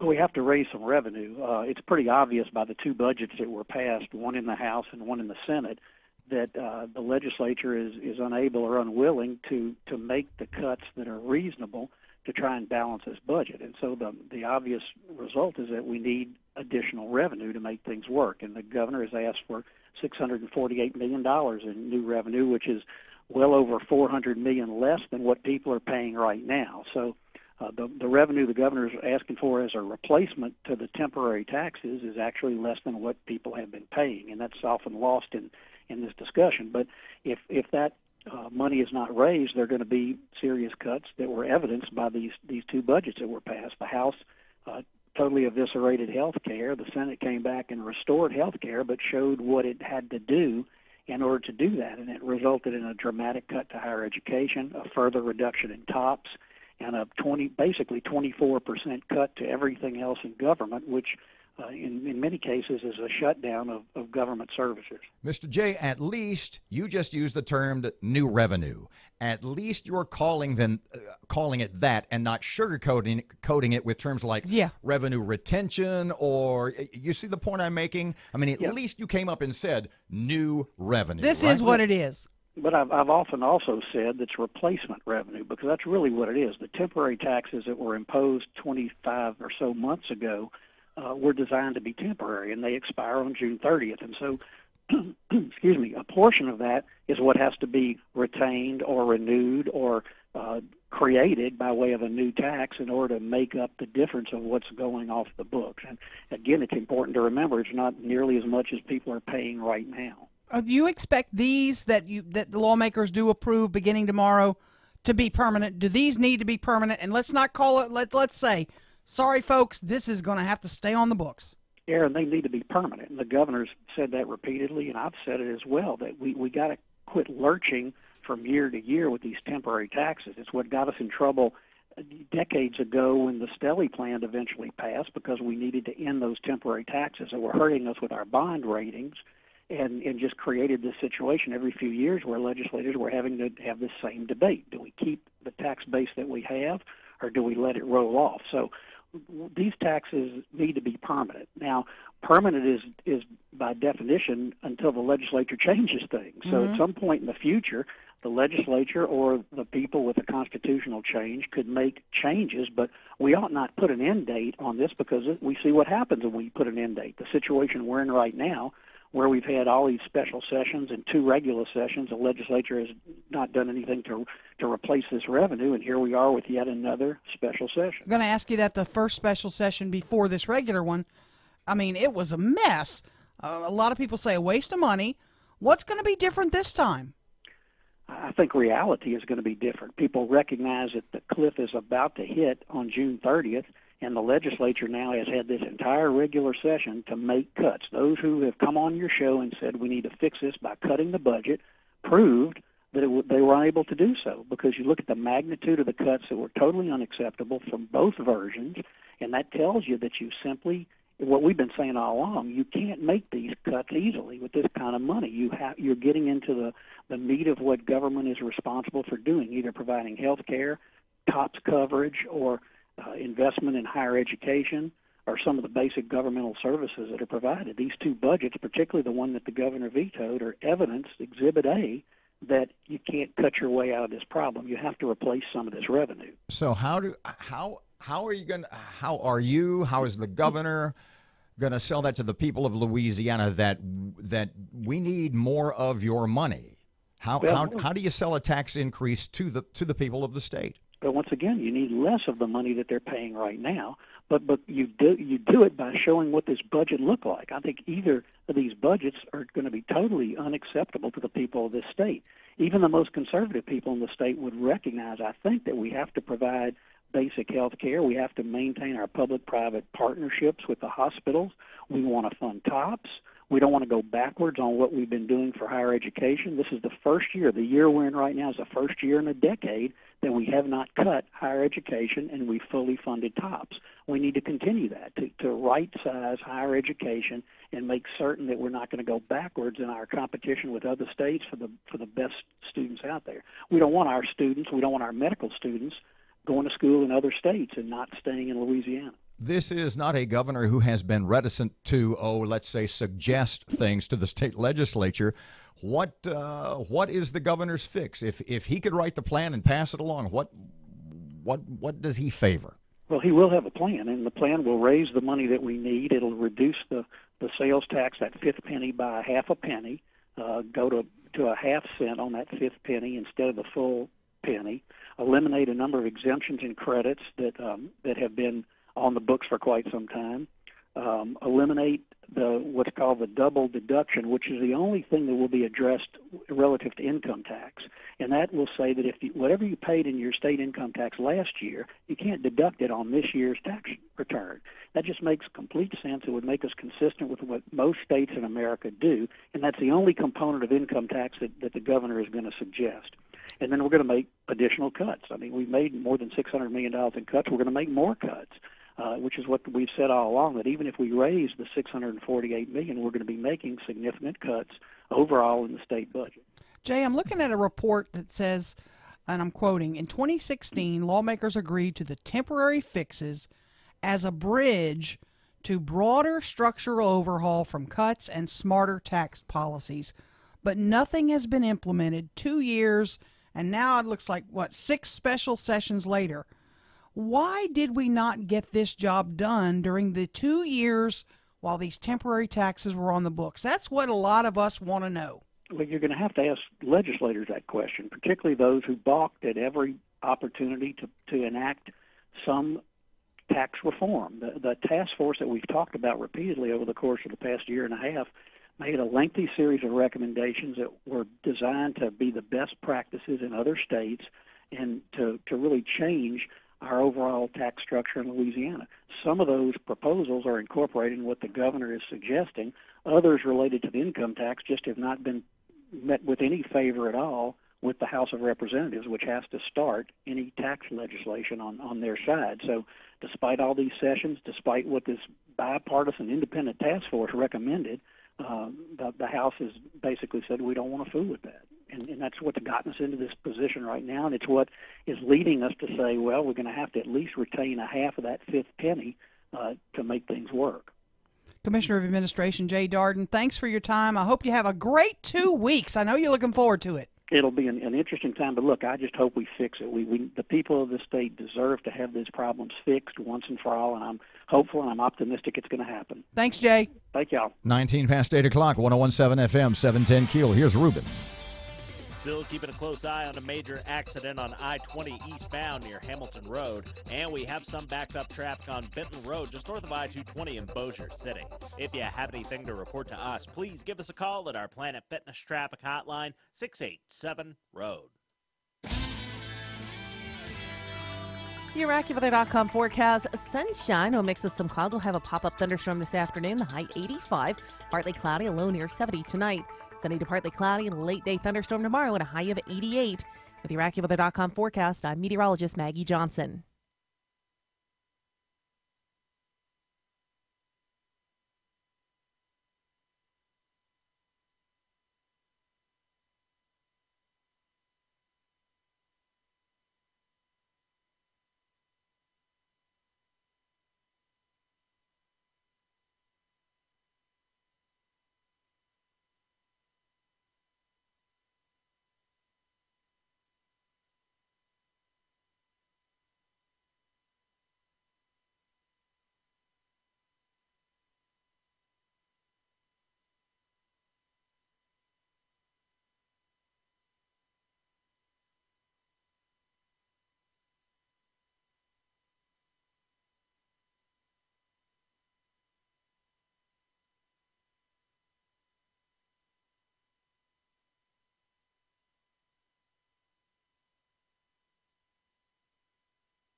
Twenty-two past 8 o'clock, time for KEEL Sports. Here's Fletch. Good morning from the sports desk of 1130 The Tiger. This is Tim Fletcher. Billy Cannon, LSU's only Heisman Trophy winner, died Sunday at the age of 80. A vital member of the Tigers' 1958 national championship team, Cannon followed that up with a 1959 season that ended with college football's most coveted individual honor. Number 20's 89-yard punt return on Halloween night gave top-ranked LSU a 7-3 win over visiting third-ranked Ole Miss and became the most famous play in Tiger history. Steph Curry shook off a sluggish start and helped Kevin Durant throttle Houston 126-85 in Game 3 of the Western Conference Finals. Curry poured in 18 points in the third quarter on the way to a 35-point effort. Durant kept up his scoring ways with a 25-point night. The win was Golden State's 16th straight postseason win at home, breaking the Bulls' record of 15. LSU's softball team is headed to the Super Regional after a dramatic 3-1 win over UL Lafayette in the regional championship. Tied 1-1 in the bottom of the sixth, Michaela Schlottman doubled home Shamaya Sanchez. Schlottman later scored on Amber Surratt's fielder's choice. Allie Walljasper pitched a complete game to help LSU punch their ticket to next week's Super Regional in Tallahassee against Florida State. And in the big leagues, the White Sox shut out the Rangers 3-0. It's the first home series win for the White Sox all season. And Lance McCullers dealt nicely for the Astros in a 3-1 win over Cleveland. From the sports desk of 1130 The Tiger, this is Tim Fletcher.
So you are attempting to track down Representative Seabaugh or Cruz. Working on that as we speak. Try Yes. Mr. Raymond. His birthday was this weekend, by the Was way. it? I think it was. I think I saw Okay. that it was. 101.7 FM and 710 KEEL. Robert J. Wright and Erin McCarty. Matt said something interesting pre-conversation with Jay Darden. He said, well, you know, if we just legalize marijuana, it would take care of all our problems. Why, we'd be too high to what exactly? Well, it would be too stoned to care, for one. But it would also generate a ton of money to fill all these gaps without having to dip in our pockets. So I ask you once again, should the availability, and we had this conversation when we were talking about legalizing sports gambling, should the availability of something be based on how much money it gives to government? No. But that's kind of what you're saying. But if it prevents them from, like, robbing you and I to pay for services we don't care about, if they can get it from an additional revenue source and lower our taxes, what the hell do I care? Well, they're not going to lower your taxes. Well, even not raise them. They'll always come up with a reason for revenue retention, as it was referred to by Representative Shadowin. But here, and Erin came up with something awesome. I know she's been all over the road. You said she's like this, like an old Buddhist monk with just drunk on analogies. What did you say this morning? They're making a dish, and I'm not tasting it. And I don't want ketchup on it. That was so bizarre. It's like somebody serving you spaghetti with ketchup on top of it. It really is. Here's the deal. Let's assume for the moment that we legalized marijuana, we legalized sports gambling, and suddenly, instead of an annual budget of, what is it, the general fund is $9.6 billion. $9.6 billion. So let's assume that all of a sudden, when you take away the federal money coming into Louisiana, that Louisiana's budget is 9.6. Well, let's assume for the moment that if you have legalized fill in the blank, suddenly government has $20 billion. How much money of that $20 billion do you think they're going to spend? Every penny of it. Exactly. You said it. You said it best. Government is like a 17-year-old kid in a strip club with a $100 bill. Absolutely. He's going to get every lap dance he can get. Every last nickel will be spent by that teenager. And he will, I'm not going to go further because it could get gross. I think that's a good idea. Yeah. But that's exactly what we were talking about that just about 10 days ago when the sports gambling, and I had made that point. I said, okay, but should you just legalize everything for no other reason than it gives money to government? No, because government is going to be that kid at the strip club. Whee! Sorry, I went a little hoarse on you. Now, you do have some government agencies, and we have in the past. We have had a rainy day fund. We have one sort of now. Can you imagine a situation in Louisiana where if suddenly we had an influx of cash and suddenly we had $20 billion lying around, that we'd have a rainy day budget of over $10 billion? No, that of course would never not. happen. 28 past 8 o'clock, 101.7 FM and 710 KEEL. Traffic and weather update just ahead. You want to do traffic and weather now? I'm looking in the next room at Ruben. His head is down. Is that napping or is he focused? Wake up, Ruben! Stand by. Ruben up next with traffic, and Erin has news next on KEEL. This is legend.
$8:29 traffic time. Here's Ruben on KEEL. Still keeping a close eye on a major accident on I-20 eastbound near Hamilton Road. And we have some backed up traffic on Benton Road just north of I-220 in Bossier City. If you have anything to report to us, please give us a call at our Planet Fitness traffic hotline, 687-ROAD.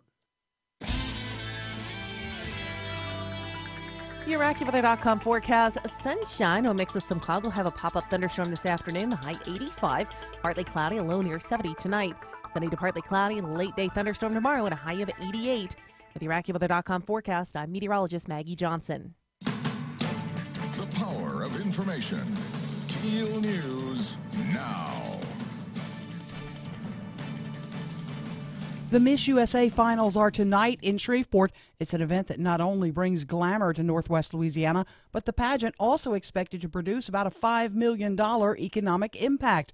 Chris J. with Convention Bureau says the pageant will be shown on Fox beginning at 7 and will be shown around the world and in 60 countries. A winner will be crowned inside the Hirsch Coliseum. Jay says the Miss Universe organization will shine a bright light on the Shreveport area tonight. The production is so high-end, for all you know, watching, it could be Madison Square Garden. The contestants have been in town for over a week. Jay says it seems they've enjoyed their time in the Bayou State. Lawmakers get together for another special session. Kicks off tomorrow. They have a big budget hole to fill, $648 million. The governor on Friday vetoed the latest budget they sent to him. Lawmakers do make some changes on the gambling front, but the proposed move of Diamond Jacks to Tangipahoa Parish is killed for this session. Right now, he's got a casino license to operate Diamond Jacks. He's got capital to invest. Whether or not he's going to make that investment in Bossier City or seek to move somewhere else, I don't want to speculate about that. The lawmakers did approve an expansion of gambling of sorts. Ronnie Jones with the Gaming Control Board says all of the riverboat casinos can now operate on land within 1,200 feet of where their boats are currently docked. They'll also be allowed more gambling space. The DEA withdraws a complaint against a local drug company. Matt Parker with that. Morrison-Dixon, a Shreveport drug company, will be allowed to resume selling opioid drugs after the DEA withdrew a suspension order on Friday. The DEA suspended the company's ability to sell opioids earlier this month for allegedly not reporting pharmacies who placed excessive orders. Morrison-Dixon is the largest private pharmaceutical distributor in the country and has operated in Shreveport for over 177 years. From 101.7 FM and 710 KEEL, I'm Matt Parker. A woman shot in a domestic violence incident in Bossier. Adriana Hulley arrested by Bossier police for allegedly shooting her ex's new girlfriend Saturday morning. Police say Hulley and the victim, Detrice Malone, got into a fight at a home on Cherry Street. During the argument, Hulley shot Malone, then tried to flee. A car chase between the two caused a car crash on Airline Drive. Malone then tried to drive herself to the hospital before stopping on the Texas Street Bridge. Hulley was eventually arrested for aggravated second-degree battery. The latest school shooting, this time at Santa Fe High School, has reignited the conversation about gun regulations. Senator Troy Carter introduced 3 gun bills in Louisiana. They all failed, but Carter says despite a lack of support in the Capitol this year, he'll be reintroducing them again next year. I fully intend to bring all 3 and maybe even others forward to come up with what I hope will be a bipartisan approach to dealing with sensible gun measures. A ban on the use of handheld mobile devices while driving has died. The House-backed proposal went to the Senate, but the regular session ended before the Senate took any action. Starbucks is announcing a new policy that allows anyone to sit in its cafes or use its restrooms, even if they don't buy anything. The new policy comes 5 weeks after 2 black men who had not bought anything were arrested at a Philadelphia Starbucks. I'm Erin McCarty on 101.7 FM and 710 KEEL.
.101.7 FM and 710 KEEL, Robert J. Wright and Erin McCarty. So there is a photo on the KEEL Facebook page that Erin looked at like about 5:50 this morning, and you said, that can't really be inside Hirsch Coliseum. That is incredible. What do you think those people do? Incredible. What do you think their jobs are? Man. Is to make buildings look amazing. That is just stunning. When I went to George's Pond at Hirsch Coliseum, the night we had the Mudbugs going away party, the victory party, the celebration, I stuck my face inside the arena, as it were. Mm-hmm. And at that point, they were hanging up like tiles, except they were maybe 15 by 20 foot square feet, maybe larger. These huge video boards on the walls. I mean, if you watch it on TV tonight, you will, if you look at the photo on the KEEL Facebook page, it's unbelievable the work they're doing for the Miss USA pageant tonight. And you know, on the Miss Universe or Miss USA Facebook page, I think both of them, they streamed the Miss Teen USA pageant and like the little preview pageant for the one tonight. And if you just kind of scroll through and look at some of the stuff they've done, it's like, wow.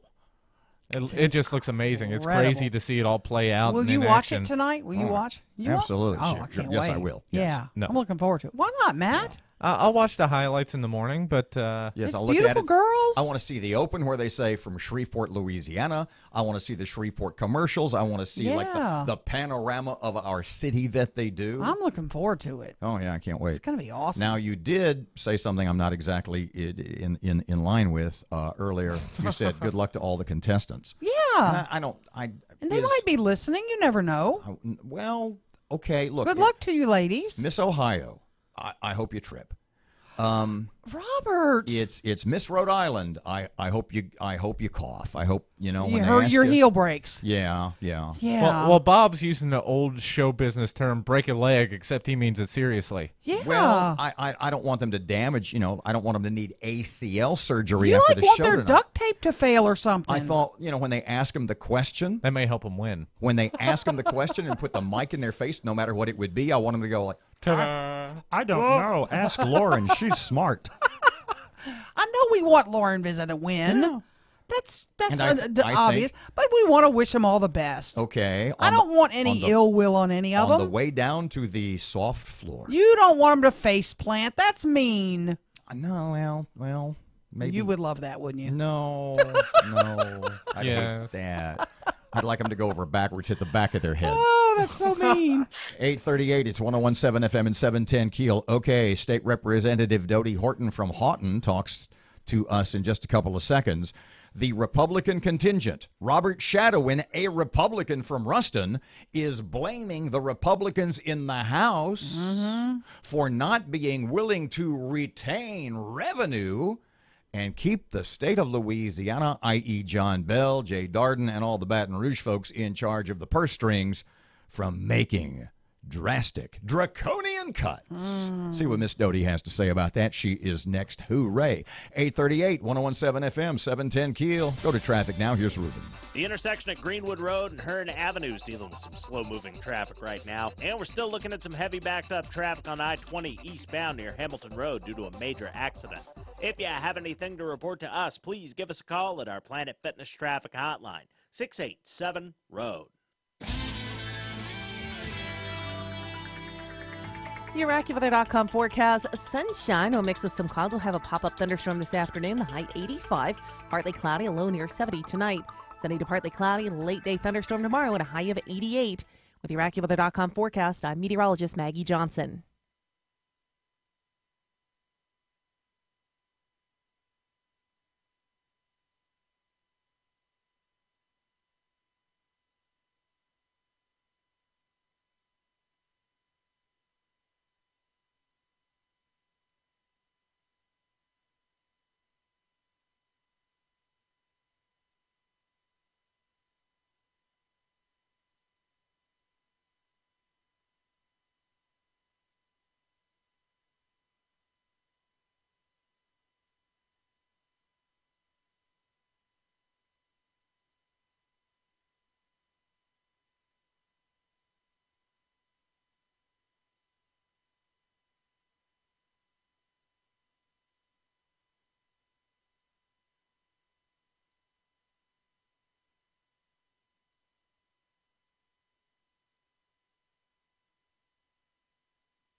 Good morning. It's 841. It's Robert J. Wright and Erin McCarty, 101.7 FM and 710 Keel. The Keel app, a free download. Office Furniture Source. Thank you as always. It sounds awesome.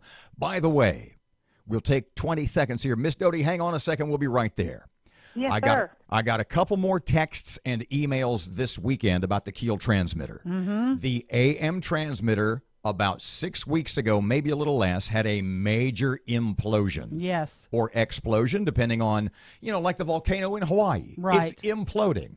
The point is, yes, the total area of coverage is greatly diminished by the AM transmitter. The new one, I heard the figure $245,000. Is that right? Just probably pretty close. I mean, it's more than $250,000. It's close to $250,000. And we're probably less than a month away from it being in. It will be here, supposed to be here June 1st. Around June. No, that's wrong. They backed that up a little bit. They backed it up a smidge, yeah. Oh, man. Somebody else's blew up? Well, it's a long story, but it'll be in June. You wrote the check, didn't you? I knew that was going to happen. Hush. State Representative Dodie Horton is here. Hey, Miss Dodie, how are you today? Doing great. How are you guys doing? But if you can listen on the app, I know, Dodie, you guys do in Baton Rouge all the time. The app is loud and clear. Yes. I appreciate that. You are meeting in special session tomorrow, and it's all your fault. Robert Shadowin, a Republican, a rhino, I guess, he's saying that the reason for this budget crisis, the reason we need this special session is because you, the fiscal conservatives in the House, failed to budge off your untenable position. I got a feeling you don't necessarily agree. Unbelievable is all I can say. Totally unbelievable. When will it ever end? When will we stop just extracting as much tax dollars from our population that's shrinking that pays taxes? I think only 36% now. When will we ever stop and really fix a broken system that we have? And we don't need a constitutional convention to even do that in a lot of areas. So it's unbelievable to me. Dodie, let me ask you this. Jay Darden was on with us earlier this hour, and I said, 2 years ago, lawmakers came to us and said these are going to be temporary taxes. We're going to restructure things, fix the tax base, and then these taxes will go off the books. And I said, why hasn't that happened? And he said, you'll have to ask lawmakers. So I'm asking you, two years later, why hasn't this been done? Who's the problem? Oh my goodness, lawmakers. Well, we feel that, like the Department of Health, I think I've talked to you before about it. Their service delivery model has not been updated since it was implemented in the 1930s. And we get more tax dollars than any other state in the nation. A $13+ billion a year budget. We spend about $50 million a month, and we have the worst outcome in the nation. And so if the governor would give the directive to his secretary, because we can't do that. It would take a governor to do that, to go in and look at all the failing programs, adopt best practices, look at how much we pay for contracts and to vendors, and really do the hard work with the experts that he has. And I assure you, I was told by Dr. Laura Bracken, who retired from the Department of Health recently, that we would not save $1 billion, but billions, and serve everybody effectively and efficiently. And so there's a lot of things that we can do, because I cannot ask a taxpayer to give me one more dollar to throw at their failing systems, failing, programs. Why would we do that? When Mr. J was up here last week for the healthcare confab, the town hall meeting, oh yeah, he mentioned out loud, and Erin just came out of her chair when he said that the budget, the general fund budget, was, what was it, $9.6 billion. Yeah, he actually used that figure, Dodie. Which was the largest number that we had heard. And I keep track of that. We asked him about. You're awesome. We asked him about that, and he said, "Well, yeah, the cost of things is increasing. The cost of government is increasing."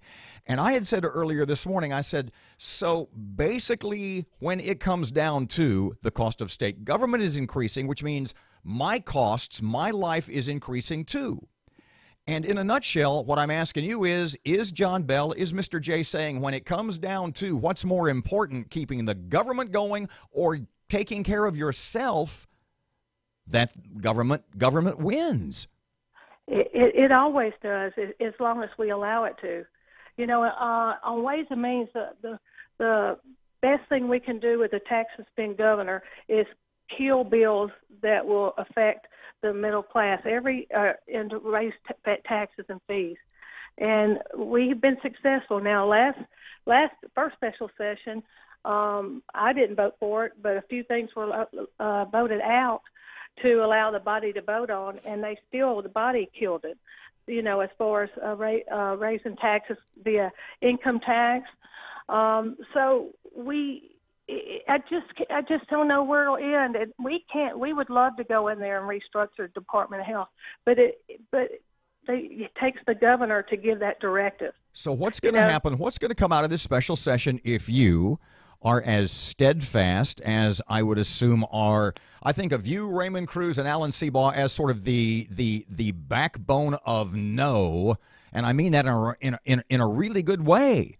That you're telling the governor, no, you guys are spending enough. Let's figure something out. So if you are as staunch in your stance as the governor, Jay Darden, et cetera, seems to be in theirs, what's going to be the result of this special session?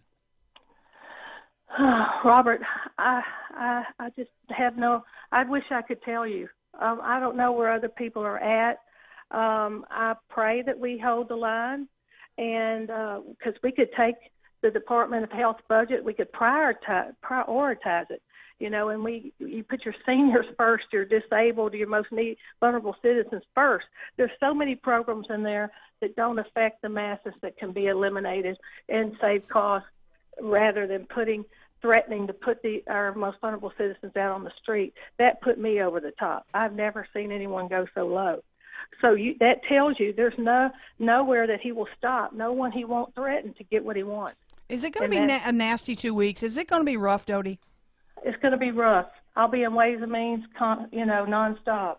And I'm blessed to be there to fight for the people, because they're going to try to go after every piece of low-hanging fruit they can, and most of the time those are like the hunting week, tax-free weekend, or the weekend where people can go buy school clothes and school supplies without paying state taxes. They'll want to get rid of things like that first. You guys passed your budget that passed. The governor vetoed it. Did cut TOPS some? Do you anticipate that TOPS will not be fully funded once this special session's up? It just depends what people are willing to do. We would love for TOPS to be fully funded, but like my district says, they don't want to pay more taxes for that to do that, and I don't blame them. But I pray that we're able to fully fund it. If it's through just keeping these 4 cents pennies clean, that means from certain business exemptions. But at the same time, if you raise taxes on business, then it comes on down to the consumer. So it's complicated, but, we'll look at everything. We're going to the freshmen are going to meet tomorrow afternoon after we open session, and see where everybody's head's at there, and then just look and see what we're going to be facing. But it looks like every tax credit and exemption is on the table. Dodie Horton, State Representative from Houghton. Thanks for your time, ma'am. Thank you, Miss Dodie. A pleasure as always. Thank Much, guys. Tell Mr. Gary I said hello if you would be so kind. I will. I sure will. Thank you, ma'am. And Good your luck. brothers will. Talk to you soon. 849, 1017 FM, 710 KEEL traffic. Going to traffic and weather now. Here's Ruben on KEEL. The intersection at Greenwood Road and Hearn Avenue is dealing with some slow-moving traffic right now. And we're still looking at some heavy backed-up traffic on I-20 eastbound near Hamilton Road due to a major accident. If you have anything to report to us, please give us a call at our Planet Fitness Traffic Hotline, 687-ROAD.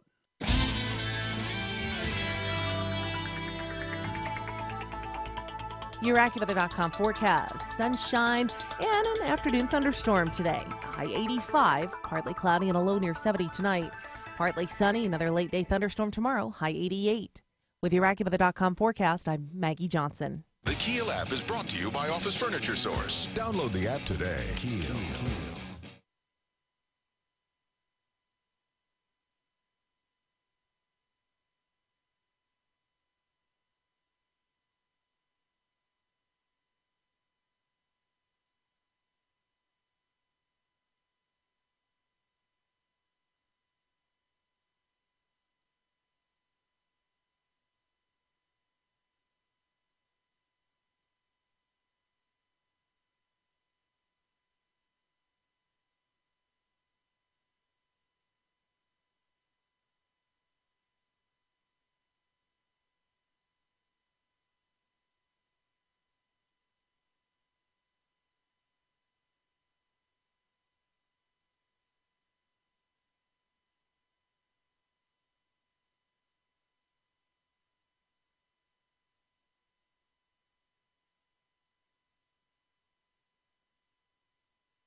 You're listening to American Ground Radio's Morning Minute. President Donald Trump has announced some executive actions that will work to defund Planned Parenthood, taking away federal funds from healthcare providers that recommend abortion clinics to women. Yeah, that's a program that provides $260 million annually in federal funding for contraception and other quote-unquote family planning initiatives. That's a bold move, but it hasn't affected Donald Trump's approval rating, which today is at 50%. Even Bill Clinton said that abortions should be rare. Too many Democrats don't seem to hold that view. American Ground Radio, where building a better America begins with building a better us. Return each weeknight from 6 to 7 p.m. with Louis R. Avalone and Stephen Parr on 101.7 FM and 710 KEEL and streaming live at KEELnews.com. Hey there, Robert J. Wright and Erin McCarty again for Twin City Appliance. They're online at twincityappliance.com. I have a quick question. Yes. Since Twin City Appliance has recently been to Casa del McCarty and repaired your refrigerator. You bet. How old is your refrigerator? Oh, boy. 10 years old? Something like that? Really? Yeah. Now, when the guy was there, did he look at your refrigerator? What was his name? Colton. When Colton was looking at your fridge, did he go, God, been a long time since I've seen one of these? No. You know, but he did tell me that fridges these days, they don't last as long as they used to, the old-timey ones. Right. He said, so, you know, a lot of times you're going to have to replace a fridge if it's really old. But he said if you have it properly maintained, you can make them last a long time. Twin City Appliance, repairs of all major appliances in your home, from refrigerators like Erin's to the brand new nice stuff. Oh, yeah. With ice makers that when you open the door, don't shoot them at you like it was a dart. Hey, I told you Friday, I have ice. Twin City Appliance, online at twincityappliance.com. Call 318-688-0253, Twin City Appliance.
.101.7 FM and 710 KEEL. Robert J. Wright and Erin McCarty. I apologize to all the USA contestants other than Lauren Liza from Louisiana. You want them to trip on curbs and face plant and stuff. That's mean. I want them to tip over backwards. I don't want them going face You forward. want their heels to break. Yeah, You want them to get hurt. I want them to be like Saints linebackers. There's a price to pay for your art. That is so mean. Yes, you're right, and I overspoke, and I apologize. We love Lauren, and we would love her to win, but we don't wish ill will on everyone else. When Nick Lachey or Vanessa Manila Lachey, they met here, by the way. Yeah, they did. Now, they didn't get together romantically for a long time. Oh, we got to go? Yeah, we got 2 minutes to run. Stop tying bricks on the contestants. Hope y'all can't get the flu. Hope y'all get lost. Yeah. 8:57. Here's Kim Commando. Do you remember when Samsung phones were bursting into flames along with motorized skateboards and all kinds of other things powered by lithium-ion batteries? Well, get this. Just throwing an old cell phone in the trash could start a 5-alarm fire in your neighborhood. Kim Commando with your Monday Consumer Tech Update. Lithium-ion batteries pack more power into a smaller container than any other kind of battery. But if they're not handled by consumers just right, they tend to blow up and cause fires. In California last year, these things caused 65% of all the fires at waste facilities. This past March, a discarded lithium-ion battery caused a 5-alarm fire at a recycling plant in Queens, New York. They've been known to blow up in garbage trucks, dumpsters, and trash cans near homes and offices, sometimes causing hard-to-extinguish fires. So before you throw away an old or broken TV remote, cell phone, laptop, even old power tools, take the battery out. Follow the disposal instructions carefully. I'm Kim Commando.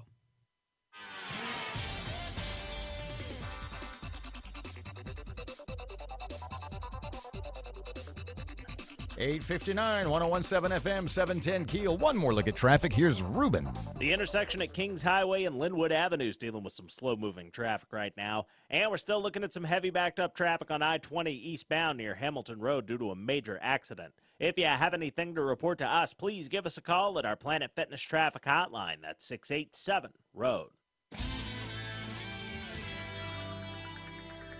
Your AccuWeather.com forecast. Sunshine and an afternoon thunderstorm today. High 85, partly cloudy and a low near 70 tonight. Partly sunny, another late day thunderstorm tomorrow. High 88. With your AccuWeather.com forecast, I'm Maggie Johnson. Breaking news and trending talk. This is 101.7 FM and 710 Keel. KEEL, Shreveport.